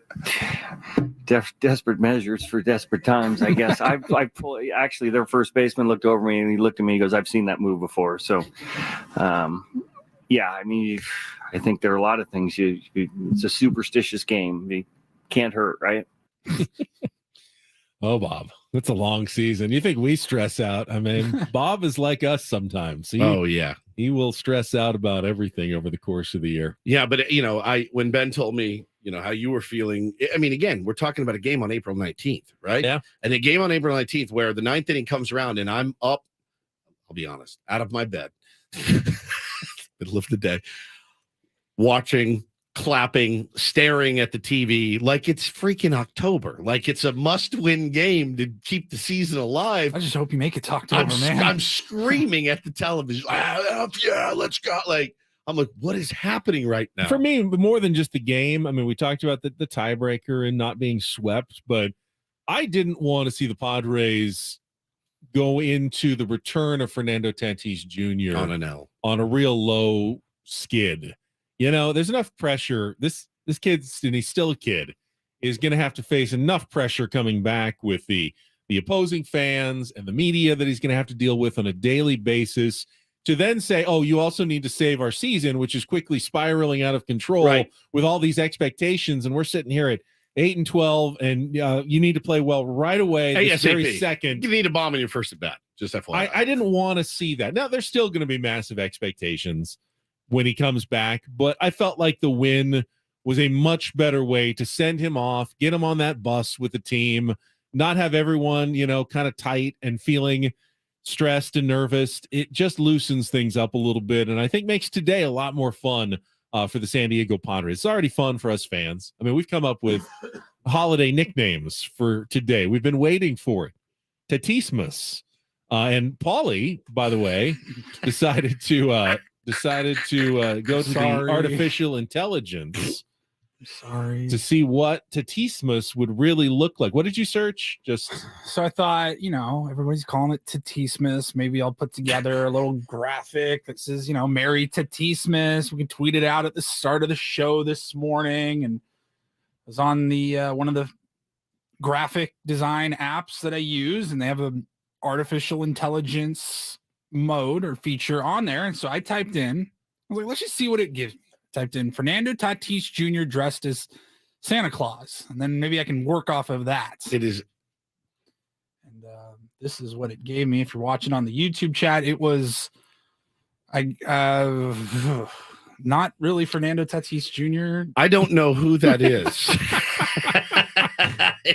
It's a very large. There's three different ones. I think the AI said, well, Santa Claus is known as being a heftier guy. Right. So we need to put a little weight onto Fernando Tatis Jr. Like, if this entire time when he was suspended, instead of working out, he just sat on his couch and ate Cheetos the entire time, this might be what Fernando Tatis Jr. looked like coming back today. And then there's one with his head on backwards. There's this one. He's a little skinnier, more fit.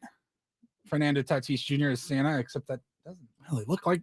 He's got the glasses. He has a really large lower lip that's bright red, like he's wearing lipstick, and it looks. It's really. Why it's is really there bad. like a white square? It's like part of a glove. Does like, Santa have that white square on his chest? I don't even understand. It's truly the AI. Just when I think, oh man, AI is going to take over, then I see this and I feel immediately at ease. Now I don't know if his head is backwards. It looks like maybe his arms are behind him. There's the front of a jersey where maybe he's below stretching. His head. Yeah, it's very odd. Very odd. But actually, let's give credit where credit is due to our pal Kevin Acee, who I think he blew everybody away with this one. I had not heard. Yeah, he wrote of in this one yet. his newsletter that it's not Tatismas, it's Tatister. He's risen. He's back. Yeah, it's Tatister. It's better. That does make way more sense than Tatismas. It is April. Yeah, Easter just had April. Easter. Just had it. It's the right time of year. Well, let's see what the AI app gives us when we type in Fernando Tatis Jr. dressed as an Easter bunny. Right. Again, if you're on the YouTube chat. Oh my God. I'm sorry for if those you're of you not that on the can't YouTube see it. chat, this is what you're missing out on. Those pink pants are fire right there. I mean, he loves pink. He looks like he's 400 pounds. Pure muscle, though. long hair. He does look good, though. I think he's put on a little bit of weight, bulk, not, like muscle weight while he's been gone. Yeah. He's been working out. Tatister. How do you say? Happy Tatister. Happy Tatister or Merry Tatismas. It's all back. It's back. What'd they say? How long has he been gone? 560. Jesse had it yesterday or on Tuesday. I think, 562 days. 60 something days between time, games. Bro. That is a long, long time. I'm so happy to see him back. My kids. And there's only 730 days in 2 full years. So we're definitely closer to 2 years than we are 1 year at this point. Bo is ecstatic to see him. His dad is ecstatic to see him. I can't wait. He is pure electricity on a baseball field. Jesse Agler, we had on Tuesday, telling everybody, I just can't wait to watch him play baseball. My favorite player to watch play the game of baseball is Fernando Tatis Jr. This kid is what you'll hear from Jesse. Somebody tweeted this morning, can't wait to hear this kid. You just, it's in awe of him. This kid, he's unbelievable. Now, it's going to be a little different, right? Watching him play the outfield in a real game. You can still turn in really dazzling plays in the outfield, but some of the plays he made while it's short for this team are really what gets you out of your chair. The arm, he's going to be able to showcase that arm out there. Shot a few times in spring training. The speedy Arizona Diamondbacks are going to test it. They're going to test it early. That's what I would do if I was Torey Lovello and his team. All right, let's see it. Let's see it. And I don't know if I would. I feel like you're playing into his hands. Well, absolutely. Giving him opportunities to test it. You got to make him make plays, especially it's his first game in right. Well, no, it's not. He's played a little bit before. But after so long laying off, you got to test him early. You got to put it to him. I don't know. I feel like they're not going to be afraid of Let's him. say the bottom of the first inning, runner on second, a blooper down the line. Yep. And a guy turns and tests and goes to second. If Tatis throws him out, it just energizes the Padres 100%, even more. 100%. If he makes it, I don't think it deflates the Padres. You expect, 99% of the guys are going to make it. But if you let Tatis make a big play to throw out a runner early in the game, I think that backfires hugely. Almost that I would be conservative today if I were the Arizona Diamondbacks, not aggressive. No chance at all. They are the fastest. They have team. been very aggressive. They're very, very aggressive. You don't change your philosophy for a guy that really doesn't have a lot of experience out there playing right field. In fact, I think you do the opposite. Make him make plays, and let's see if he can. I expect an adventure in right field for a while. I do. I do expect a bit of an adventure. Yeah, tough ballpark to get started. No doubt. Kind of a funky with the indoor and the roof. I don't know if it'll be open or closed. Yeah. I think it's supposed to be hot in the desert, so probably going to start closing it up. To keep things from getting overly cooked. So it's just not the easiest place in the world to play. It's going to be wonderful, man. Watching him stride to the plate in his first day. What do you think the got fan split is going to be tonight?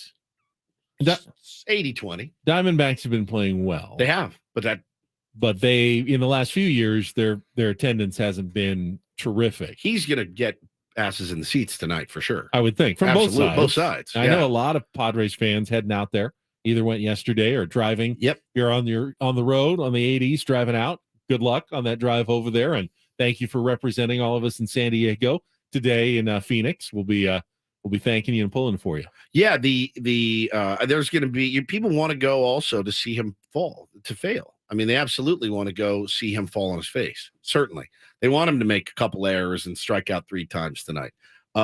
We should set the number. What do we expect from Fernando tonight? To the bet? What is the bet? 3.5 home runs, over or under tonight? I'll go the under on that. I don't think he's going to get 4 bombs. 1.5. I'd love to see it. No. What's a realistic? Is it hits? Is it home runs? What are we setting? Hits. Hits. Yeah, 1.5. I think the normal line. I think either half a home run or 1.5 hits. 1.5 hits. You want to decide, or you want me to decide? You picked first last time. All right, so you decide 1.5 hits, over or under. Over. You go over. Gets 2 knocks, I say. 2 knocks in his first game. Yeah.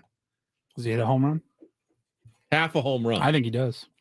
Paulie goes over half a home run. Bro, he does it every time. He's done it so many times. I feel like at some point he has to not do it. It's so hard to hit a home run in Major League Baseball. Especially when I mean, Aaron Judge hit 62 last year. Yep.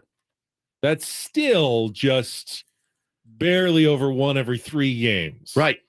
Javier says, do you think he gets plunked in his first at bat? I thought about that, man. I don't think they want to put him on early. If they do plunk him, I don't think it'll be his first AB. I don't either. I don't. I think that's stupid. I think you want to talk about not lighting a fire. You plunk him in his first AB. Woo! I think I'm coming through the screen. That also creates a big national story in which you're going to have to answer a lot of questions, whether or not people agree with you or don't. You will be in the crosshairs of every talk show. I mean, Get Up and First Take, and everyone will be talking about Ryan Nelson the pitcher who drilled Fernando Tatis Jr. to lead off the game in his return. I don't know that any major league pitcher wants to do that, unless it's explicitly ordered by Torey Lovullo, which I doubt he's going to explicitly order a hit by pitch for the first batter of the game. I don't think there are pitchers who really want to bring that upon themselves, even if they maybe deep down they'd like to, and they'd like to make a statement. They wait until later in the game. Yeah, I think so too. Maybe 2 outs in the 5th inning and there's nobody on, something like that. Maybe you do it then, but you don't do it in the first at bat. Now, pitches get away, and if it's an unintentional hit batsman, that would be a little more interesting because you'd probably still get some of the same questions. Here's one. Anybody gonna watch the Diamondbacks feed tonight? Someone will let us know. All right, if anything is said. So if we have some tier 1s out in Arizona, I know we do. If anything, and I mean anything, literally anything. The smallest thing that I can expose from Bob. We're also going to need you to listen to Snot and Storch as well. Yeah, I think they got fired. Didn't we find out they fired? They were let go. At least one from of their them. job. Where is the honor? Those turds. I need it. I need it. So listen intently. I'm gonna have to lock my kids in their room tonight. It's not gonna be pretty in my house tonight. I need some space. I've had them both like 48 hours straight. I need some space to watch Tatis return. So yeah, big day, obviously. We still got a lot of stuff to talk about as far as comments go. We got Eno Saris coming up very soon. Talk about some smart things in baseball. Before it's a Throwback Thursday. It is a Throwback Thursday. Ooh, what do we got? Oh, we got another origin of one of our favorite drops. Beautiful. I love origin stories. So do I. Like the Marvel Cinematic Universe. Get a good origin story for Ben and Woods on a Throwback Thursday. That's coming up next after a check of traffic here on 97.3 The Fan.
Got our pal Eno Saris coming up with his Smart Baseball segment in just a few minutes here on Ben and Woods. We'll talk about Tatis with Eno Saris. I wonder one player coming back generally can't have that huge of an impact, yet we're all expecting a fairly large impact on the Padres here. That player. Well, we know that player. Yeah, that player can have a pretty big impact. No question. And he has, like Paulie said, every return. It's that baseball is such a weird sport where it's like, man, it's weird because whether it's 3 games for an injury, a slight injury, 10 days for COVID, whatever. Right. Anytime he misses consecutive games, he comes back with a bang and he hits a home run. But baseball's so stupid because you're like, you could get hits in your first 3 at bats, and you as the hitter are literally going up there going, there's no way I can get 4. There's just no way. Like I just struck out 4 guys in a row. There's no chance I'm getting 5. Like, So it's weird. Like it was 2021 when he was out with COVID, correct? Yep. And he came back and had a home run in his first game, and I said, well, how did you stay sharp while you were gone? Because I didn't do anything. I went on 1 jog. Otherwise, I just sat in my room and did nothing for 10 days and then came back and boom, he's still the player that he always is. So I expect him to be the player that he always has been when he returns tonight. It's all of it, man. It's the smile, it's the energy. Just him walking to that bus yesterday, when I think it was Julian from Fox 5 sent that out. Him walking into the bus, him next to Manny, was a feeling or like a reaction in my body. Like dopamine. It's like when I get a donut, that feeling of biting into a VG's donut. You know what I'm talking about. I do. Right? You're like, oh my God, I've been waiting for this. Like it's how it felt when he walked out of that bus. Dopamine receptors in your brain being activated. Been a big fan of pleasure center. Chasing those for many, many years. Fernando Tatis Jr. hits your pleasure center, is what you're saying. Save that clip. Yes, absolutely. That should go in his Hall of Fame speech. All right, Throwback Thursday for Ben and Woods. Before we get to Eno, Paulie has promised us a look back at an origin story of something that we do regularly here on Ben and Woods. Yeah, one of my favorites. So we have this drop. We actually haven't played this one in a little while, but let's see. Ben, this one features you. That's weird. Bush. It's just I honestly don't remember why I said that. I don't either. I remember New Bush and Old Bush. Did Matt Bush? Was it Bush Stadium? I have no idea. Well, you're about to remember, my friend. We go back to this week in 2019. We were actually at the old station. Yep. And here is where that drop came from. This guy had nothing growing up. And look, that's a fact. Everybody knows his background. He had nothing growing up. Somebody offers you $35 million. We were talking about, oh God, who was it? Baseball player signed. Ozzie Albies? Ozzie Albies. Yeah. Signed, and everyone was like, you could have gotten way more money. Yeah. We're like, you don't know what you don't know. needed. You don't know now. where he was at that point in his career. Somebody offers you $35 million.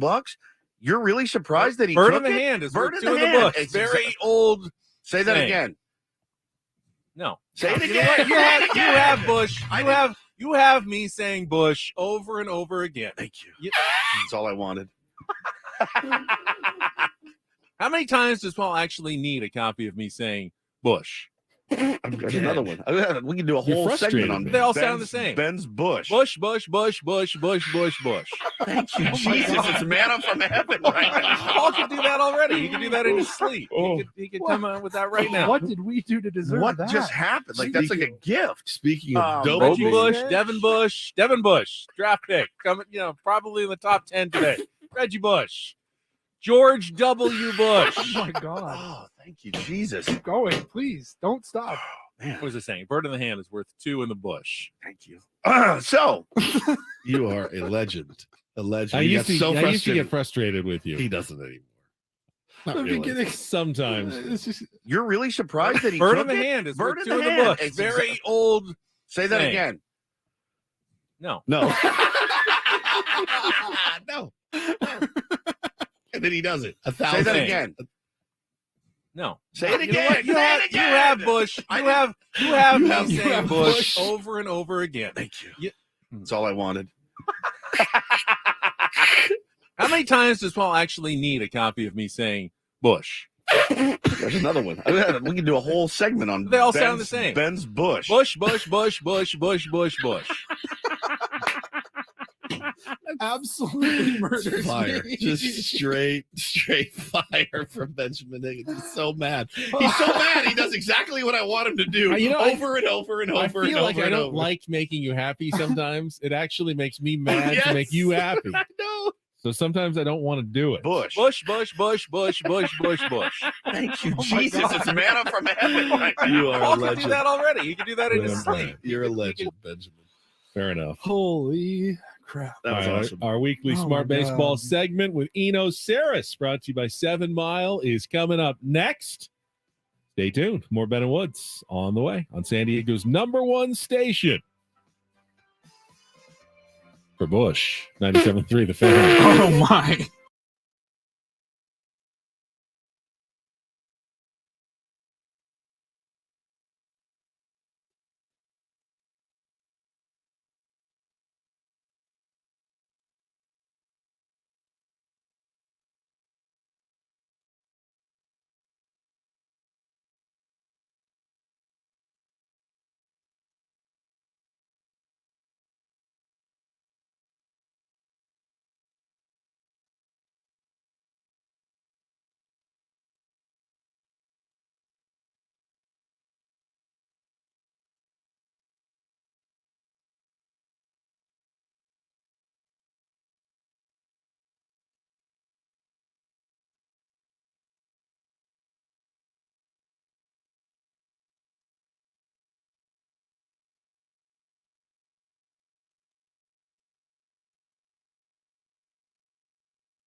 He is risen from AAA El Paso.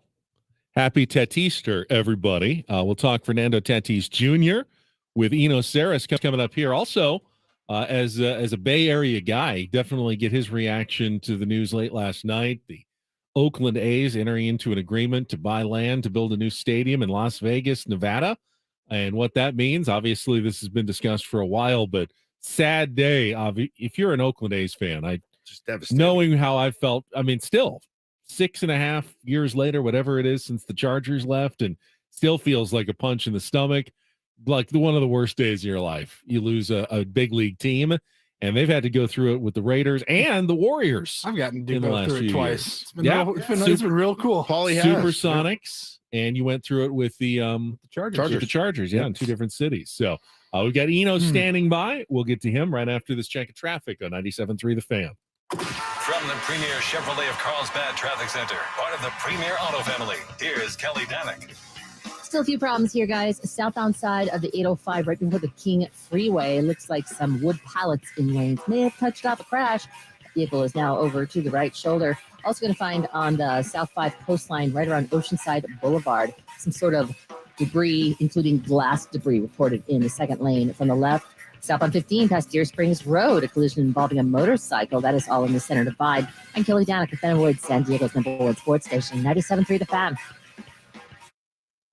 All right, our segment with Eno, our super polished yet to be named Smart Baseball Weekly segment, is brought to you by 7 Mile Casino, just 7 minutes from the ballpark by the Bay in Chula Vista.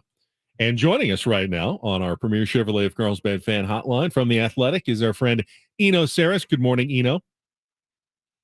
Good morning. Sad but happy day. It's a weird day. It is. Yeah, there were some things in baseball yesterday, that I think let's get to the Oakland stuff. Obviously, you're from that area, but I wanted to actually start with Max Scherzer because we had some, obviously here in San Diego, we had some fun with Buck Showalter and Max Scherzer getting ejected for sticky stuff yesterday.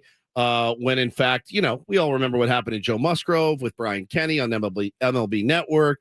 It was quite a scene there yesterday with Max Scherzer. So fill us in on where we're at with sticky stuff these days. Well, in response to climbing spin rates around the league, we were back up to about 90% of where we were before enforcement began.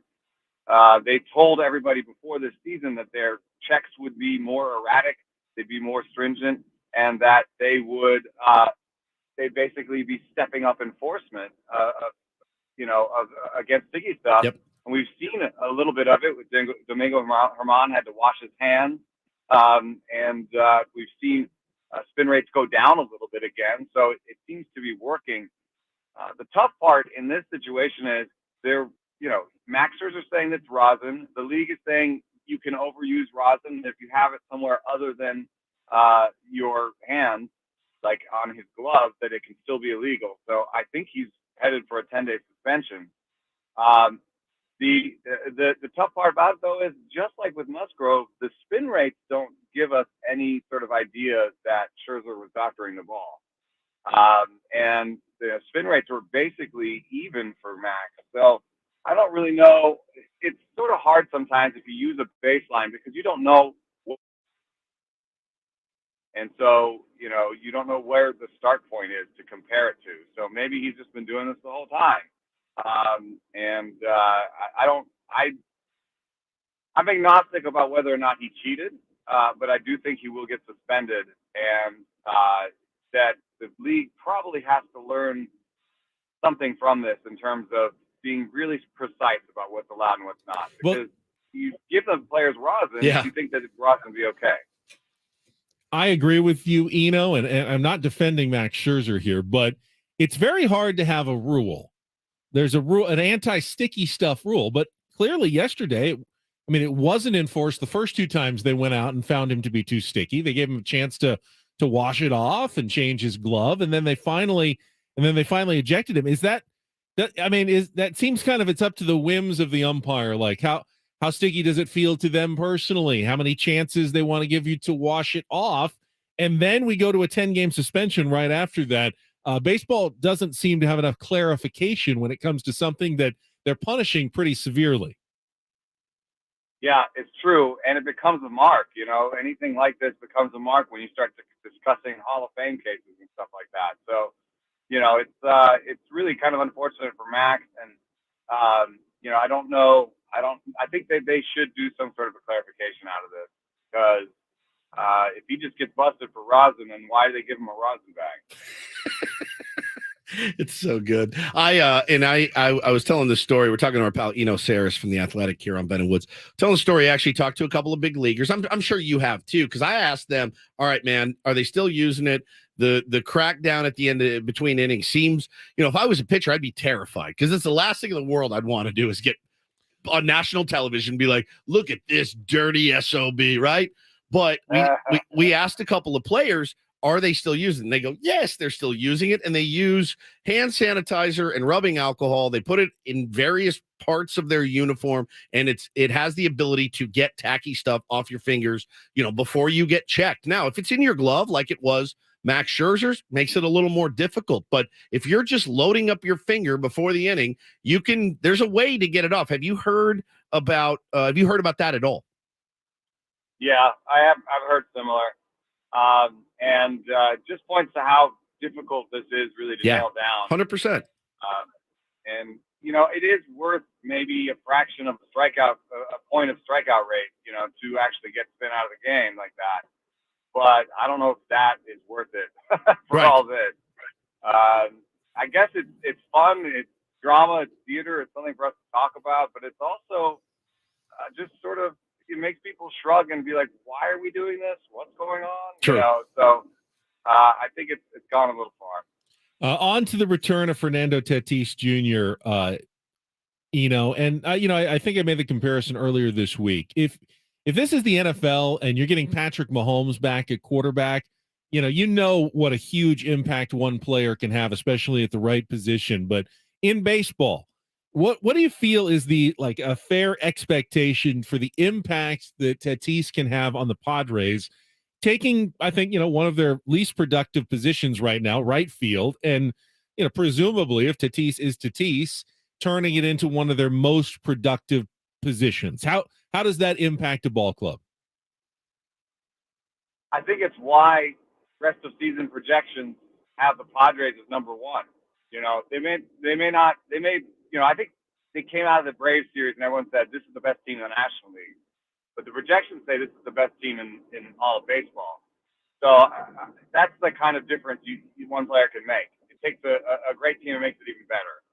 And from what we've seen from the exit velocities and the home runs that Tatis has hit in the minors, looks like he's all the way back. I read this as the more future than his shoulder. But both things seem to be pretty healthy right now. So I think it'll be a huge boost for this offense. Something they kind of needed in recent games. Big time. Yeah, big time. I mean, it really just, it has you in a lot of different ways. I mean, the terror that he is on the base paths, everything. It's just, he's such a dynamic and electric player. We're obviously thrilled to have him. But the flip side to being thrilled, is being disappointed. And I know from the Bay Area, the tweets I'm seeing rolling in out of Oakland this morning are just, they're sad, man. It's devastating. We went through it here with the San Diego Chargers, obviously, so we can certainly relate. But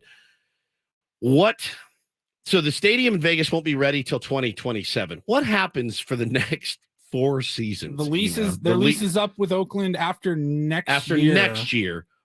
Is this going to be one of those deals where like Toronto played in Buffalo, or how's this going to work? They sign like lame duck 1 year leases at a time. Is it going to be logistically a nightmare? Yeah, I think it's going to be terrible too, because you just depend on that version of the future. Like any A's fan that's going to the game is saying, I'm watching these guys now because they're going to be on the next grade. So when you remove that future, you remove the sort of motivation to even go and watch a bad team. Why would I watch these prospects? They're going to be good for the Las Vegas A's. I also think I'm a little bit angry because I think it's a bad decision for the business of baseball. If you look at Vegas against all the other expansion places the expansion cities and I did this. I looked at them through the lens of TV market. Las Vegas is now the smallest TV market in baseball. if they go there. If you look at it in terms of population size, Las Vegas is maybe the smallest city, baseball city now. If you look at it in terms of growing, in terms of the city is growing, Las Vegas is losing people. And if you look at it in terms of age of population, it'll be the oldest city in baseball. So there's I feel like it was like one of the worst expansion places, but everyone's so in bed with MGM and the betting money that I think they got blinded by that and said, oh, look at the partnerships we can do and we'll be in the betting hub of the world. And I mean, think of it this way. I don't think it'll be any to go to Vegas because, the Padres are playing there. You'll just move your Vegas trip to when the Padres are playing there. Yeah, that's exactly right. And I don't even think that people will necessarily always include baseball on a Vegas trip because that's not Vegas. It's very different when I think of Vegas. I think of Vegas, I'm inside. I have no idea what time it is. It's 3 a.m., 3 p.m. I don't know. I'm drinking. I'm playing. It's like I wouldn't even know what time the game starts. If I went out there, I'd get blinded. It'd be like it better be indoor. And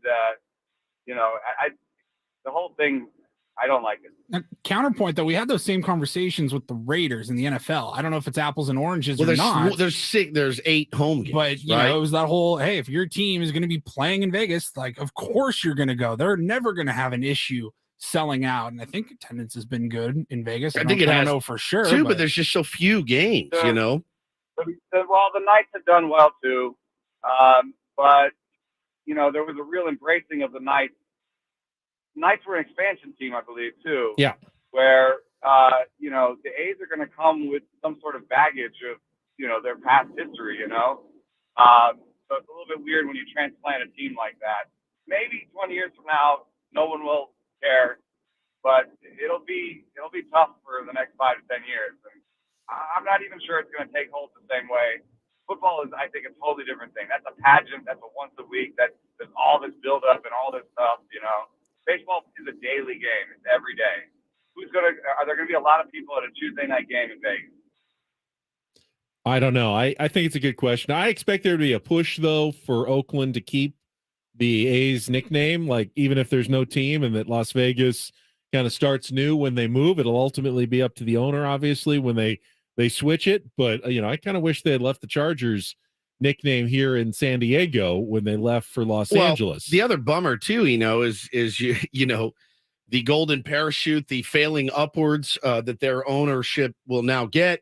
The guy pocketed a lot of money last year, a lot of revenue sharing money, 60 million, I believe is the number I saw. That goes into his pocket. He did not put that back in the team, did not put it in the facility, did not put it in the players. You think about some of the guys that they've let go over the years. It's staggering. We know all of this about the Oakland A's, but hey man, you really ran this organization in the ground. Here is a brand new Maserati. Yeah, you ran this Accord into the ground. Here's a Maserati for you. It's a really tough thing for people to stomach. It's it really did come down to numbers. He's getting $500 million from Vegas, and Oakland was stuck around $300 million. That's what he did it for the money. Yep. And the worst part is he's going to build that stadium and he's going to sell the team, 2 years later. It's the Luria playbook all over again. And, it doesn't work well for the team. Look at the Marlins. No one's going to Marlins games, and they got the new stadium, and the new owner's doing the same thing. Doesn't want to put money into it. So, it's a story as old as time. And it's not baseball's best aspect. I've got one more Padres related question for you. We talked about it earlier, but with Joe Musgrove's return, they're likely going to have to bump at least one, and if not, probably 2 guys from their starting rotation because they got a lot of off days coming up as well. And I think it's a tough decision. I mean, Ryan Weathers has actually the best WAR and one of the lowest whips so far in the starting staff. Yu Darvish obviously isn't going anywhere. Seth Lugo has pitched really well. He's got a .4 WAR. Nick Martinez is coming off his best start, 7 innings of shutout ball yesterday against the Braves. Blake Snell has struggled the most, but I can't see them, taking him out of the starting rotation. And Michael Wacha had one bad start, but otherwise was really good. I think it's a kind of a tough decision here of what to do for Bob Melvin. I don't know if the numbers behind the numbers, some of the things that you look at can shed more light on it. Well, I think Weathers has done well in terms of like his stuff. A stuff number, he's around league average. It can totally work like that, but he also has options. And I think in this case, the fact that he has these options, you put him in the minor leagues so he can stay on regular return. And then you take guys like Martinez and Waka, and you feel your way through the rest of the roster because those guys have relieved, those guys have started, and you just like if Snell's only going to go 3, you need to have Martinez to go 3 after him, or you need to have Waka to go 3 after him. So I think you feel your way through it with the veterans, and you put Weathers back in the minors, and he knows he'll be back, and you give him a good attaboy. I think that's the best way forward. The old piggyback. Yeah. Appreciate it as always. Buddy. Thank you so much, and have a great week. All right. Thanks for having me, guys. All right. Eno Saris, our Smart Baseball segment brought to you by 7 Mile Casino, featuring all of your favorite table games like California-style blackjack, poker, and baccarat, just 7 minutes from the ballpark. And Eno, all of our guests appearing on the Premier Chevrolet of Carlsbad fan hotline. Save money the right way with Premier Chevrolet of Carlsbad. Visit them today in the Carlsbad Auto Mall. Chevrolet, find new roads. I think that'd be a really tough conversation. Ryan Weathers has done everything and more that the Padres have asked to get back to the big leagues, to show that he has made the changes they were looking for, and then he has performed on the field as good or better than they could have hoped or expected. And conversation to say, we need you to go back to the minor leagues. And I agree with I think that might be the right call. Keep him starting, because you will need him again to start later in the season. To throw him back in the bullpen and say we need an inning, a 1 or 2 innings, I don't know that that's good for Ryan Weathers. Agreed. He might need to go back to El Paso to keep starting and stay, and that's going to be a blow. It's going to suck. It's going to be a blow. It's the nature. I saw CC Sabathia was doing. He was watching the game the other night. He was talking like while the game was going on, and they talked about how they do that to guys. They bring them up. They have this monster start. 6 innings. 3 hits, 5, 7 Ks, whatever. And then they're like, hey, man, really nice. Thank you. Pack your bags. You're back to whatever minor league facility. It's tough. What did I do wrong? You did nothing wrong. Nothing. The only thing you did wrong is you have options, and we need to use them. But the hard part, that's not the hardest part. The hardest part is then going to AAA and doing the same thing and pitching like you're in the big leagues and taking it is just as intensely, but without the major league staff and the major league ballpark and the fans and everything, and you're your back little on the Caesars, buses buddy. and Yes. but you've got to pitch like you're a big leaguer because you want to get back, and they're going to see how do you react to this. Can you maintain that focus after being thrown a curveball, so to speak, in your career? Because it's tough. It's such a tough business. I was watching Bull Durham with Bo the other day, and he goes, "Why did they cut Crash Davis? He's like their best player." And I said, well, his job was to get Nuke to the big leagues, and he did that. And he goes, I don't get it. I go, yeah, I don't either. Nobody really does. He goes, he's their best hitter. He's the only one that hits home runs. I go, exactly. But his job there was done.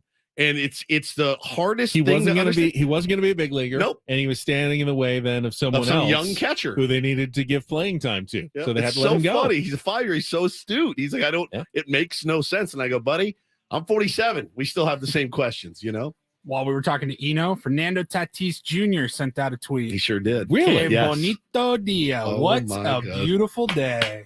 He's all the way back. Come on, baby. Come Let's on. go. All right. What are we going to do for the next? How are we going to get through this day? Somebody hit me over the head with a hammer. Wake me up when the game starts. This is brutal. It's 420. I can give you something. Coming up next on 97.3 The Fan.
I'm looking at our TV screen behind us, and it is Mad Dog, and it's Brian Kenny. It says MLB Now, Max Scherzer ejected after umpires repeatedly checked for sticky substance. This is what we wanted. This is what I've been waiting for, but I can't hear it. So it's driving me insane. Did you see who the opening act for Brian Kenny was? Just a second ago. Very Benedict Agler. a very handsome and freshly shorn Jesse Agler. We're gonna get in trouble if I do this. I don't know. Probably. Well, we're just listening ourselves. We're not putting it over the air. Yeah, this is just us. Nobody's listening.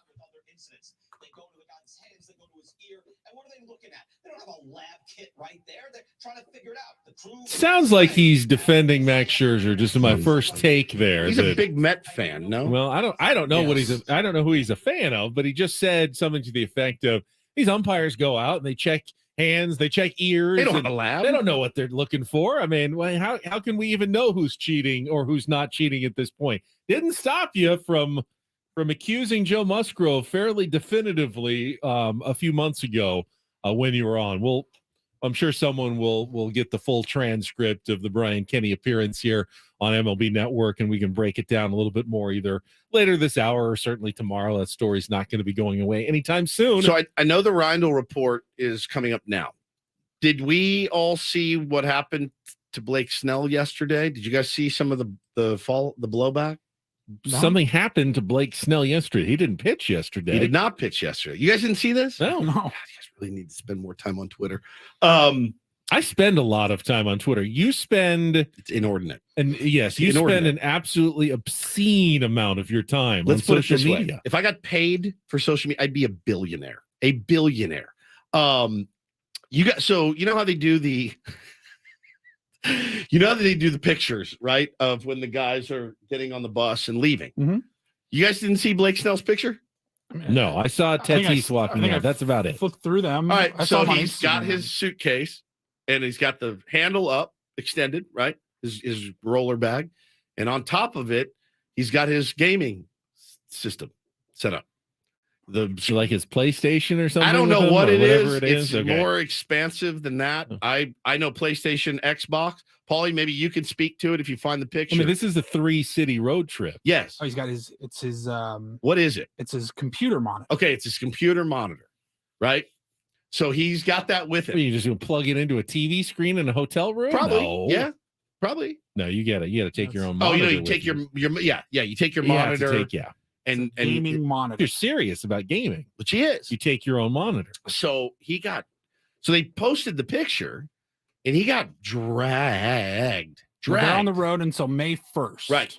So he got dragged on Instagram by actually. I mean, I'm familiar with some of the people that dragged him yesterday, and I saw it was basically.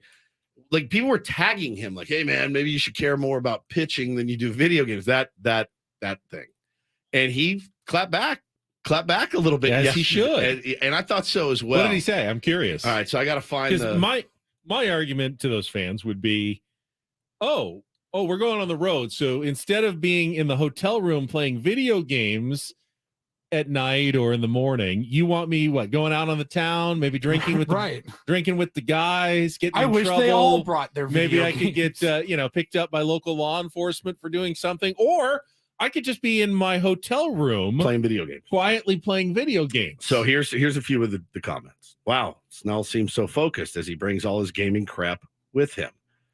That was one. Then there's imagine if Snell focused on baseball.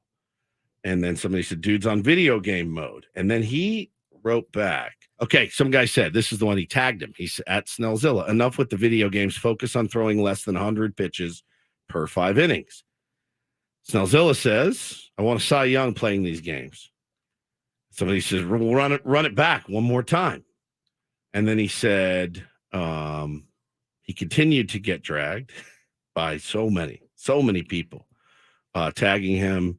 And then he said something to the effect of, hey, man, I have a life off the field, which I enjoy. I'm focused on baseball. I want, nothing more than to succeed. I'm focused on baseball. I do enjoy my life off the field, though. Don't tell me how to do a job, which you've never done. And I went, oh man. So it was, look, there's going to be that, and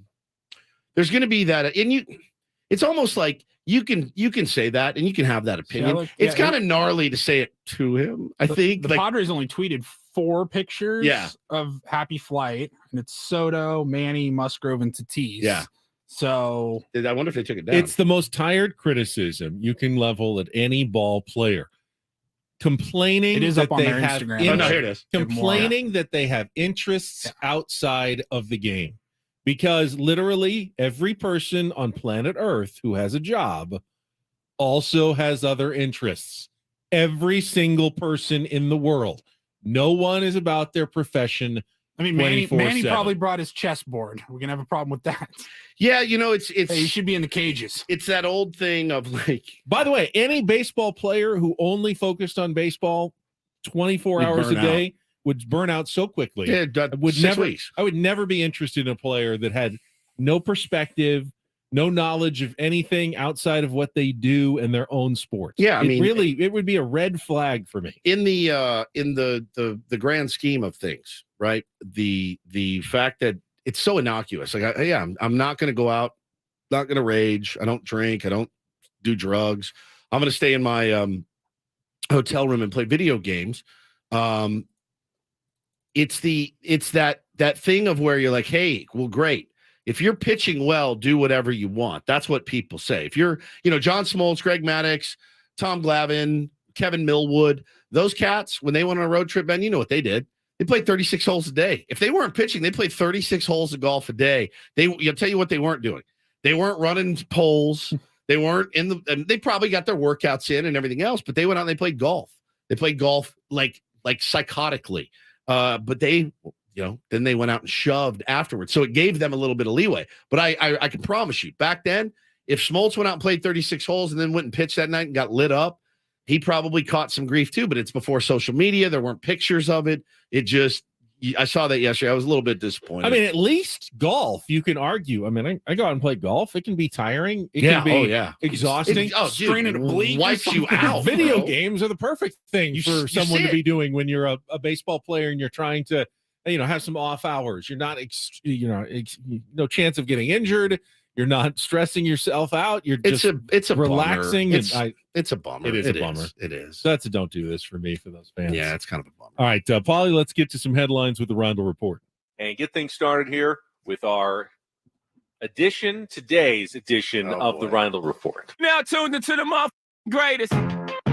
Welcome to the Rondell Report with Paul Rondell. Hi, Paul. All right. 2 stories from the world of sports that we haven't gotten to yet. We'll start off in Major League Baseball. And 1 story that you didn't know you needed. Are you laughing, biatch? It's the Rondell Report. Hey, Paul, how you doing? Okay, how are you? On 97.3 The Fan. Are you ready to bless the mood? I need some help, please. That was good. Can I get a yeah? Oh, yeah. All right. All right. Gentlemen, we'll start in the NBA playoffs continuing. First round, we had 3 games last night. The Nuggets beat the Timberwolves. They took a 2-0 lead over Minnesota. The Bucks, even their series with Miami, they beat them pretty handedly without Giannis yesterday. Yeah, without Giannis. That was scored plenty of points without Giannis. 138, and that's because they set an NBA record. I think it was 25 3-pointers made in the game as a team. And then Dylan Brooks and the Grizzlies. The GOAT. Greatest of all time. Woods' Grizzlies beat Ben's Lakers 103-93. Lakers did not play well last night. I watched, surprisingly, a lot of that game. I have some questions for you, Basketball Ben. Sure. So, I don't watch a lot of NBA, right? That's been established. I'll admit it. I'm not going to come on here and spout off about the NBA like I know what I'm talking about because I don't watch a lot of them. Do they not? They don't call traveling anymore. No. Okay. Pretty much not. They don't. Carrying, double dribbling. Dude, actually, I did see it. I saw a double dribble call, and I was like, Dennis Schroeder got one. He was like, he was blown away. The integration of like the Euro step into the Euro game step, just kind of threw everything for a little. It's a once in a blue moon sort of thing when you see it's got to be so egregious. And you know what? Game is better for it. Yeah. You want guys just hand on top of the ball, dribble. These guys are athletic, and allowing them to do their moves is great for the game. The Lakers are not fans of playing defense. Is something else. Anthony Davis looked pretty good. He had a few blocks. I saw that. But they played really well defensively in game one. And honestly, they only have 103 points. Under the boards. But they had Memphis had like layups. They got out hustled. On rebounds, easy putbacks. That was frustrating because there was a real opportunity there. Without John Morant, Lakers go in, they win the first 2 games on the road. You pretty much have got that series well in hand, going back with 3 more home games and a 2-0 lead. Now, of course, it's pretty much a coin flip. I mean, yes, the Lakers still have home court advantage, but no margin for error. And, Memphis is a really good team. We have breaking news, gentlemen. Did you see this? Yep. No. Sources. This is from Nick Picoro. He's the Diamondback beat writer. Oh, yeah. I just saw it. Left-hander Madison Bumgarner has been designated for assignment by the Diamondbacks. They have cut ties with Madison. They listened to Ben and Woods, apparently. They did. It's smart. I called for that yesterday. It did not take very long. He is still owed $37 million. You know what? This is a sign, and it's not necessarily a good news for the Padres. This is not a good sign that the Diamondbacks are actually serious about this thing. And they don't care that they're going to eat a bunch of money. They can't be throwing him out there every 5th day. 24 hours ago, we were talking to Sarah Langs on this program, MLB researcher, reporter, very, very smart individual when it comes to the game of baseball. What did she say about the Diamondbacks? She said, look, she picked them 3rd this year. And she goes, in 3 or 4 years, they're going to be great. They're going to be really good. I don't think it's going to take 3 or 4 years. I mean, if they want to spend a little money, but Madison Bumgarner is out. Does he land somewhere? Someone picks him up. He's a Pirate, right? Or a Royal? Somebody will pick him up. Somebody will take him. I don't know. Why would you pick him up? Is the juice worth the even squeeze? For the minimum? When you're DFA, do they pick him up for the minimum? Well, right? no one's going to claim him, so no one's going to pay the salary. But then he pick him up will for not the be minimum. claimed. But why would you? For his clubhouse presence? Depth. No. I'm already seeing Met fans. That 10 ERA is really calling to some team. I'm already seeing Met fans who are just in shambles after how their season is going. Like, we need him. We need him for depth. You don't. He's not. He's washed, I think. All right, back quickly to the Lakers and the Grizzlies. Well, we haven't talked about what your favorite player in the NBA said after the game yet. He's the best. He is the best. Poking the bear. He called LeBron. He said, he's old. Do we have the audio? His get up again. You know why I like him? I told you why I like because the jeans and the Costco jeans and the spandex tank top. Best look in history. I mean, obviously this could backfire big time. He says, I don't care. He's old. You know what I mean? You have to. He said, I don't respect a guy until they come and give me 40. LeBron had 28. He didn't have a great game. None of the Lakers shot well. They had a really poor shooting night. But you're taking one of the, established in the argument with one other guy for greatest basketball player of all time, and you're saying he's old and you don't respect him because he hasn't scored 40 on you personally. He's like I want to know what goes on in his brain. It's such a he's such a fascinating crazy like a guy. fox. If I'm LeBron, I'm probably sitting there thinking, God, I would love to go off on this guy. Is that what's best for my team right now, though? Can LeBron put ego aside and play the way he needs to play for the Lakers to win these next 2 games at home and really take control of this series? Or will he want to really get his numbers up just to shove it in the face of Dylan Brooks? There he is again. It gets me every time. He does not look like an NBA basketball player to me. It's fascinating. Oh, fascinating. God. He's such a fascinating character. Yeah, him after the game was pretty legendary. All right, just go to my third story here. It's kind of sportsy. Will Ferrell is going to be starring in a new comedy series about golf. It's going to be his first comedy series since he was on Saturday Night Live. And from what I'm reading here, there's no title yet. It's still very much a work in progress. But it's going to be about a professional golfer who becomes the center of a controversial new league competing with the PGA. Obviously, it'll be loosely based on PGA versus Live. Loosely. It's been said to be in the similar tone of Ricky Bobby, Talladega Nights. Okay. So that type of Will Ferrell character. Did you see Talladega Nights, Benjamin? No. Of course not. Jesus. Not a huge Will Ferrell fan. I think it's great. He's I like him as a person, but in terms of the comedy, it rarely makes me laugh. What? Will Ferrell? Ever? Not really. No. You're a big God. Dudley Moore guy. You like certainly am one. You like Let's see. Arthur. Arthur. Holy crap. He's done some turds. There's been some turds. Everybody but has. Yeah, 100%. Who has? What's Will Adam Ferrell's? Sandler puts out a turd every year. Well, I also am not a huge Adam Sandler fan either. What's Will Ferrell's best movie? His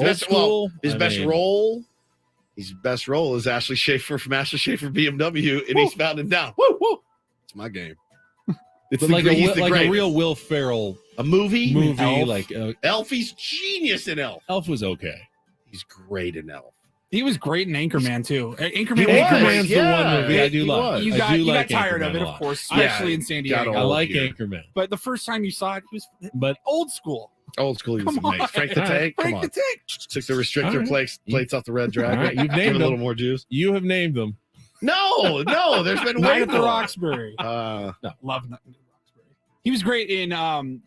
He was good as a supporting actor in like Zoolander, the Austin Powers movie. Yeah, he's good in Austin Powers. Movies he carried though, I need to go look through the IMDb. They don't. I'm tired. So, but he's great. He's great. Boring interview. I've interviewed him. He's very boring. Very, very boring. So he's doing this golf series, and he's actually a really pretty good golfer. Is he? He's, I'm not for surprised. over 20 years, he's been hosting the Will Powered Golf Classic, a fundraiser tournament. I think that's what I interviewed him about. To Possibly. be honest with you, I think that's what it was about. But no, it's going to be great. It'll be great. I think you'll like it because it's about golf. Oh, Step Brothers. How we forget Step Brothers? Oh, Step Brothers. He's amazing. Did you see Step Brothers? Yes, I did see. Yeah, it's great. It's sorry. Like, but Happy Gilmore you is are- still. He's not in it. I know, but I'm Crashers. talking about golf Oh. comedy movies. Happy Gilmore's amazing. Other than Caddyshack, I've never really. I mean, not that there's a lot of golf comedy You like movies Tin out Cup? there. Is that a comedy? No. I feel It's like like a that Tin dramedy. Cup's. I think Tin Cup's a good movie. Kind of overwrought. It gets silly at It the does. end. It's- Real silly at the end. Not a fan of the ending. All right. Oh, God. You here- are a tough customer. Now it's already happening. What? Could Niebla fix Mad Bump? Just No, Oh, love no. of God. For the love of no, God, no, no. no, no. We don't need him here, man. You want to talk about a bad influence? That's not a guy. I In want. this clubhouse, Oh, forget. where he's constantly telling he bitched at Fernando everybody. Tatis Jr. and Juan Manny. Soto about the right way to do Yeah. things. Oh, And God. you're kidding me, right? No chance. No chance. Thank you very People much are for that. shocked that you don't like Happy Gilmore. I guess if you're new to the show, we've talked about this in the past. We've had Shooter McGavin, Chris McDonald, the actor. Yeah, I had to like fill Ben in on who he was. I watched it, and I like Ben- Shooter McGavin. Ben is too good for Happy Gilmore. You are. It ruins the sanctity of golf. You're a big Bagger Vance fan, I bet. I've never seen that one. It's not great either. I've never seen it. All right, it's a busy day. We got a lot going on here. More on the return of Fernando. We have Tatis nothing. We have Jr. one thing going on, and it doesn't happen for however many hours. That's a good point. We just have to sit and wait until 6:40. It's gonna be a long day. It can be actually excruciating. I filled some time last night. I'll let you know what I did yesterday evening on the San Diego sports First scene. timer. Yep, we'll get to that coming up. It's Ben and Woods. Check traffic here on 97.3 The Fan.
1-0 was the score of the day yesterday in San Diego sports. Padres getting a 1-0 win.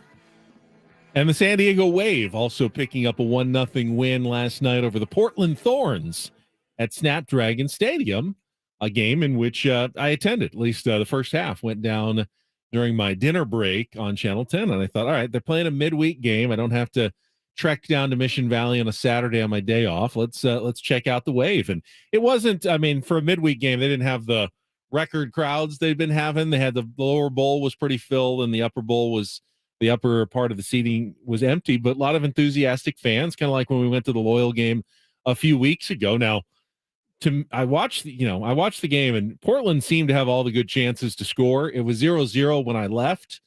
Finally, the Wave scored their only shot on goal all game, and they scored on an own goal. It was Jaden Shaw kicked it, and the defender trying to clear it, it went off of her and passed her own goalkeeper into the net, and that was the only goal of the game as the Wave picked up a 1-0 win. It's good, though. Could be worse. Could be the other way. Yeah, no, I mean, the other team had 9 shots. That's one of the rough things about soccer. The team that play, and I guess this happens in all sports occasionally, but it feels like it happens in soccer more often. One team kind of dominated and the other team won.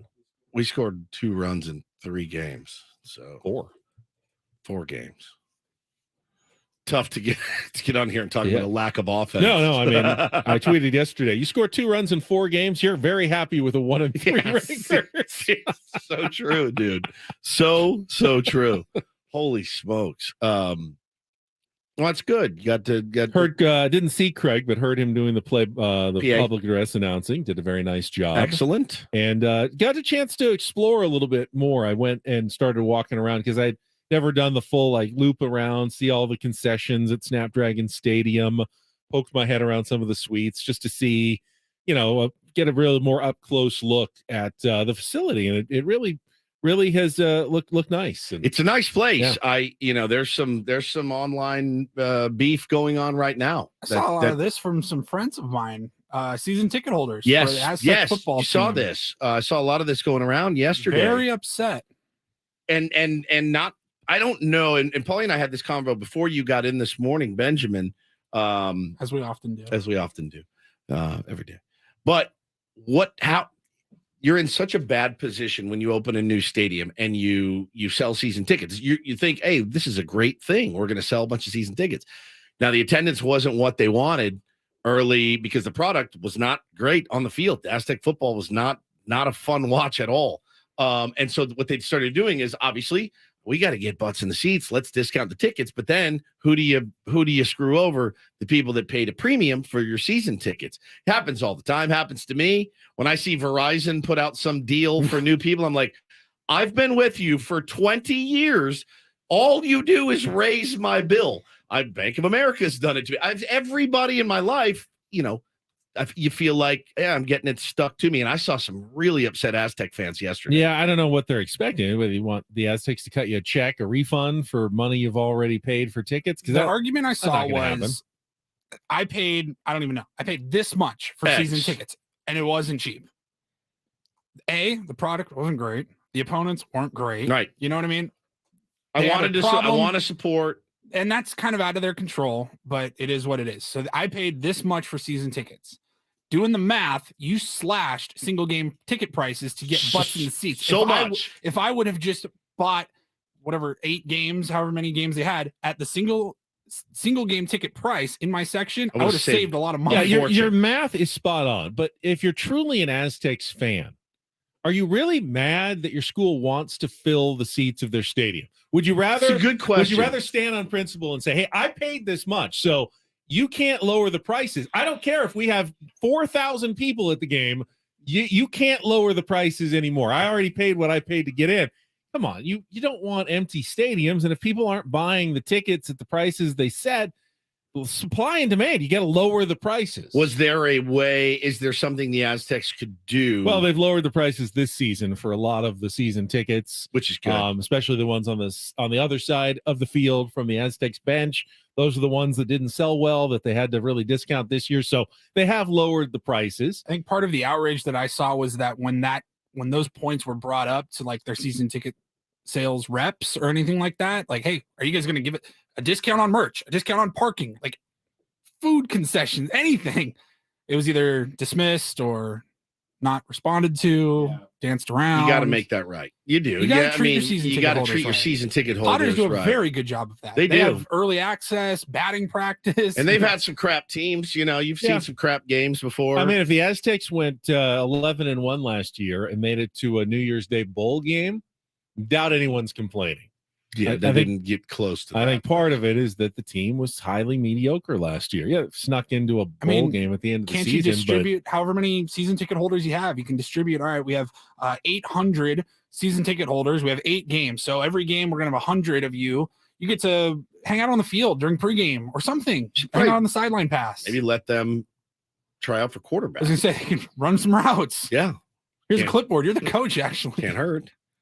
But they have to pay for that stadium as well. I mean, they spent a lot of money, and part of the way that they anticipated, paying for that $300 million stadium or whatever it ended up being is they knew they're going to have to charge more for those tickets for a smaller stadium. So that's part of it. They can't just simply, if they say, well, we had trouble selling tickets, so everything's half price now for everybody, they could end up in a real financial bind on that stadium.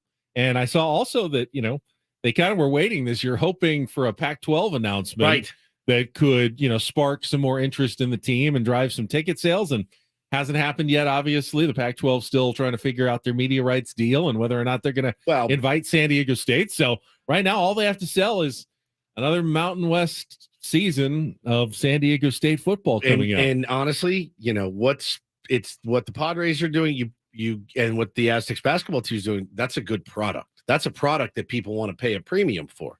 What comes first, the chicken or the egg? And I think in that case, you give us the good product, we will pay and pay through the nose. You said, what if they'd gone 11-1? Bro, it wasn't even close. It was excruciating watch at most times. I said this for years while they were trying to build the stadium, and I will repeat it again. If they don't get out of the Mountain West, Snapdragon Stadium will be a massive waste of money and will be a failure. They need to get into a major conference. And at that point, Snapdragon Stadium will be exactly what they need. But in the Mountain West, playing Mountain West football, which is, let's be honest, a fairly dismal form of college football, it makes no sense. They have to get out of the Mountain West. And that is the plan. They just can't control it. They have to wait, and they can't control the timing. They're just sitting around. They put themselves in great position with the facilities, with their basketball team to make themselves attractive. But ultimately, they are at the mercy of other forces. And until that happens, I don't know why you'd want to pay top dollar to see the Aztecs play Toledo in the non-conference and New Mexico in conference action. They have a better schedule this year. They got Boise State and UCLA coming in. That might help. Yeah. But last year's schedule was dismal. It was pretty dismal. So while you were on your tour of Snapdragon Stadium yesterday, Eric says in the chat, did they fix the issue with the complete lack of shade? Have they done anything? That was probably one of the biggest good question. Issues it was last year. It was like 62 degrees, nice and cool last night. So fair enough. I wasn't all that concerned. I think he's asking more about structural change. I was just there for the Seals game. That 100-degree day or whatever was just, it was like medical emergencies left and right. So gnarly. But what can go wrong? Anytime something is new, before like trees start growing in and you get, grass, and there was grass around the stadium. Now there was a parking lot. There was a grassy area that I walked across that felt like that'll keep kind of the area a little bit cooler than just, last year, remember, it was just dirt and some concrete and it was all brand new. That's going to make everything feel very, very hot on a hot day. Clock integrity, boys. Oh, yeah. All right. We've got one segment left, and it'll be dedicated to the Padres and Fernando Tatis Jr., like most of this show has been, on San Diego's #1 sports station, 97.3 The Fan.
Shout out to Tier 1 Ryan Cohen on his way to Chase Field for the game tonight. He won't be the only one. There will be a loud contingent of Padres fans for an April road game in Arizona this evening, to be sure.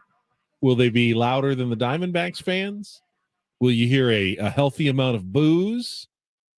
I'm glad that there'll be cheers, though. There will be boos from the press box. Of course. Bob Brenly will be booing incessantly from the press box. I'm glad that when Fernando Tatis Jr. steps into the box for the first time, he will hear cheers. He will hear a good deal of cheers from Padres fans. And who knows, maybe some Diamondbacks fans who still think, hey, this guy's cool for the game. Glad to have him back. Probably not that many, but there will be cheers at Chase Field tonight. And I am glad for that. Because if you went into if the first game was at Dodger Stadium and it was nothing but, 50,000 people booing him, that's rough. That's a tough way to come back. So let's play. They can't see it. Well, there he is. He's calling right now. Who? Ryan Cohen. Oh, he is. Yeah, okay. just shouted him out. So let's. Ben also did a voiceover on a hype video. I did.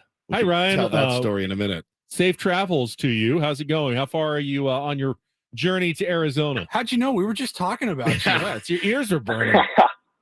I'm in Solana Beach. I haven't made it all that far, but I just got off the gas. Hope there's not a lot of traffic. We're on the way, baby. Hope there's not a lot of traffic.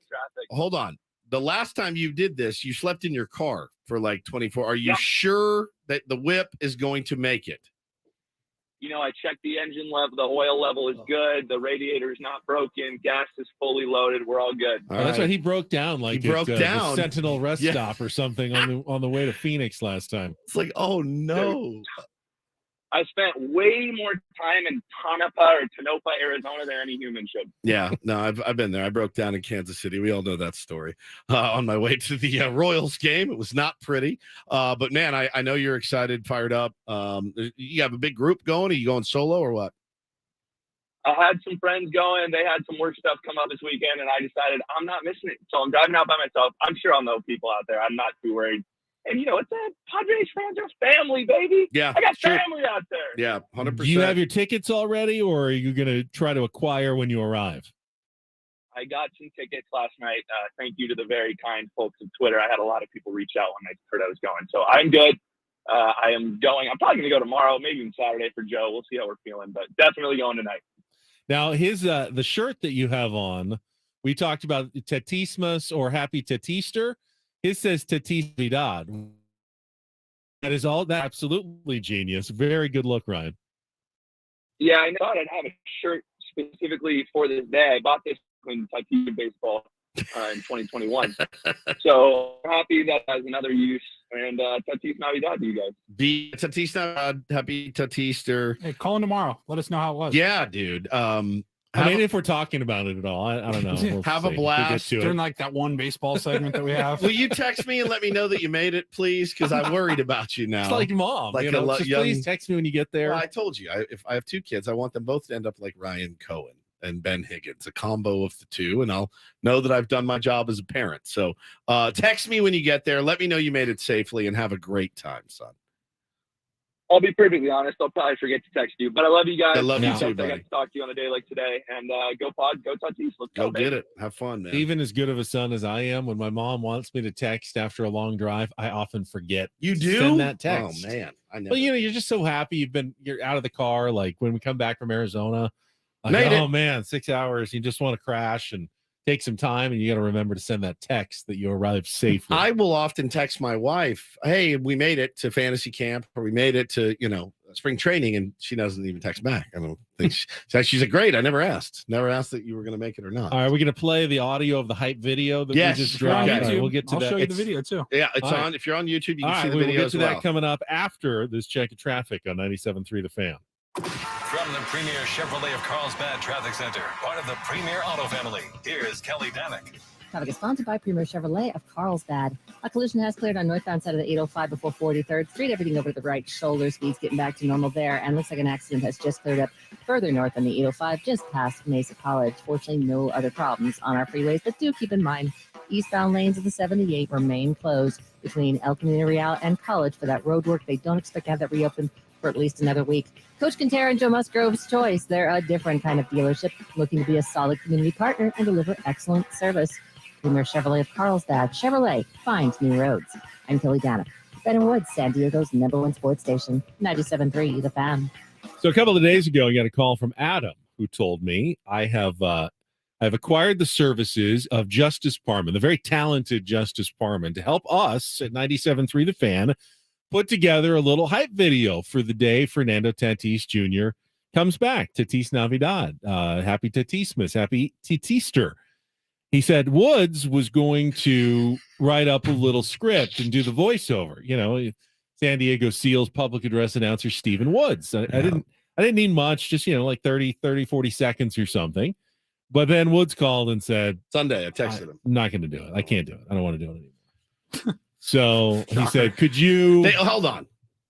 What? Shocker. I have done a lot, and they lost that game on Sunday, and I go, I'm not in the right headspace right now. I'm just not. I wasn't in this headspace to sit down and be like, hey, welcome back, kid. Like, I go, and I texted him, and I go, hey, man, I know I said I would do this. I can't do it. I'm tired. It's hard. So it's I got hard. two sick kids. I mean, over you know, it. it's hard work. It's creativity. You got to go record everything. So I said to Adam, no, I'll get it done. Don't worry. He said, yeah, if you could send it to me tomorrow. I said, don't worry. I'll find some time to work on it. I'll get it to you. 4 minutes later, I had it done and recorded, and I sent it back to him because it literally took that long. I might have overthought it a little. The results have now been dropped on our social media channels. 4 minutes. And if you want to watch on the YouTube stream, Polly is going to play it now, and you can listen along as well on the app and on 97.3 The Fan. But here is the return of Fernando Tatis Jr. After a lost season, El Nino is back, healthy, and dominating on his road to the big leagues. Swung on. No way. 6 home runs in the last 3 games for Fernando Tatis Jr. Now as the Prince returns, can he be everything the Padres need in this season filled with the highest of expectations? 2 outs in the 9th. And a pitch to Fernando is hammered to deep left. Will it stay fair? It does! And we are 6-6 in the 9th. Knock it off, Fernando Tatis Jr.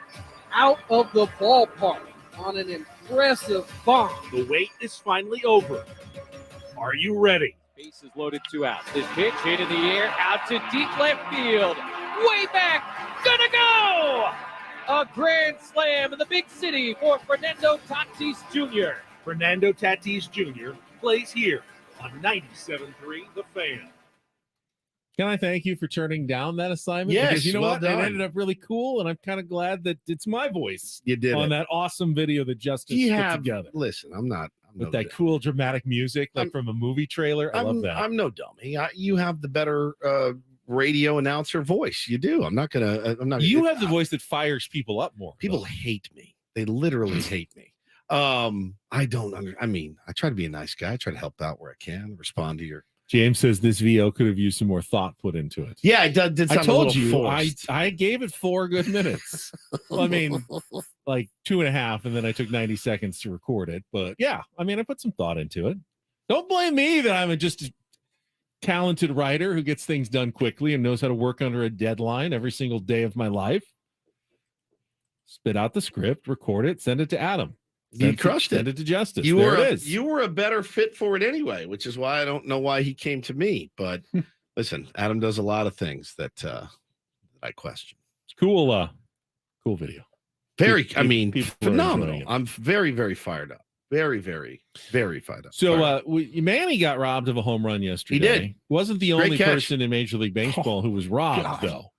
Shohei Ohtani was robbed of a home run by Aaron Judge last night. Doesn't it still blow your mind a little bit how good of an outfielder Aaron Judge is? Like, he's so big, he's a behemoth. But I guess you could say the same for Shohei Ohtani about what a player he's. He's massive. Like, Judge then went and hit one, a 2-run shot in the bottom of the inning. The Yankees beat the Angels 3-2 in 10 innings in a good game. But I bring it up because I saw this stat this morning. Now, Manny's was definitely. It was robbery. It would have gone out. It was, deep part of the park. So that's a home run most of the time, and a lot of parks where you hit that one. The Shohei Ohtani shot, though, I think it was 411 feet with an exit velocity of 111 miles an hour. And they went back on the StatCast numbers, and it was something like, since they started, putting together the exit velocities and the distances, they have charted 3,400 something shots of that distance and that exit velocity. That was the first one ever that had turned into an out. Almost all of them were home runs. A couple of them were like doubles to the very deepest part of the park. That was the first one they have ever recorded hit that hard and that far that was actually caught for an out. And Aaron Judge did it to rob Shohei Ohtani last night in what was a pretty spectacular play. Very, very nice play from Judge. And Manny's, I thought he hit one pretty well in his previous at bat too, kind of back to the wall. That right center pop is coming. That was just a really nice play. That was a really, really, really nice play by Hilliard, who they were, saying, oh, he's been doing, he did it to us for years when he was with the Rockies, and now he's out there doing it again. Maybe we acquire that guy at some point, because he likes to rob the Padres. A lot of comments on that video on our chat stream on our YouTube. I like this comment though. Padre Bod says, dude on the right always has the best gear. That's Paulie. Well, yes, as you line up on you're watching the video, he says, I'm horrible with names. But yeah, that one, the dude on the right, if you're watching our YouTube stream, is Paul Reindl, our executive producer. I think congratulations on your style. I like Woods' gear too today. I like my gear today. Get yours today. Get yours today. The Ben and Woods merch. Link in bio. Is it weird to wear your own show's merch? Have you ever bought your own show's merch? This is a free golf shirt that I'm wearing as usual. Unbelievable. I don't buy any merch at all. I try to wear as much free. Let's see. I'll never ever forget.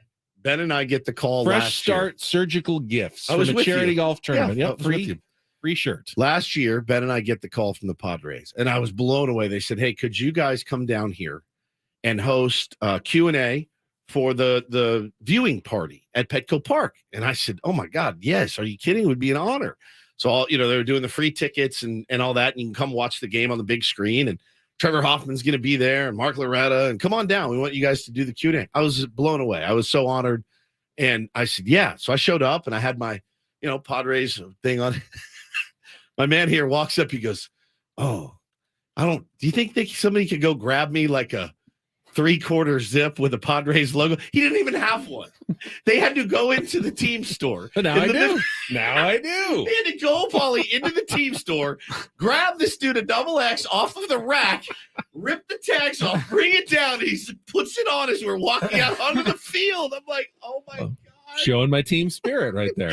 You know how you can show your team spirit? Buy some merch for that team. I show it by watching every single game and then showing up to talking about it for 4 hours the next morning. Why not both, Ben? This old Colonel Budget over here wants his cake and has his cake and wants to eat it. I don't think I look very good in gold. It's not my color. Brown washes me out. Brown's okay. Yeah. And you gave me that one that you didn't fit you. I like that one. Yeah. Again, I gave it to you. I bought that with my own money. Thank you for giving it to me. Appreciate it. He had them run down to the store and get something off the rack. This is like the hugest moment. We're gonna go do this for this team in the playoffs. It's legendary. He's like, I buy something every time I go to the me game. too. Every time. Every time. We got to pay these. We got to help. We got to help put it back in, Ben. Get back. Don't just take. All right. We are now only 8 hours and 45 minutes unbelievable away from Fernando Tatis Jr. stepping back into the batter's box. Let's have a day, my friend. All right. Coach John Quintera, Gwen and Chris will carry you the rest of the way until Sammy's pregame show at 5:40. For executive producer Paul Reindl, for Stephen Woods, doing your sticky substance check on me right now. I'm Ben Higgins. Have a great rest of your Thursday from all of us here at 97.3 The Fan. So long.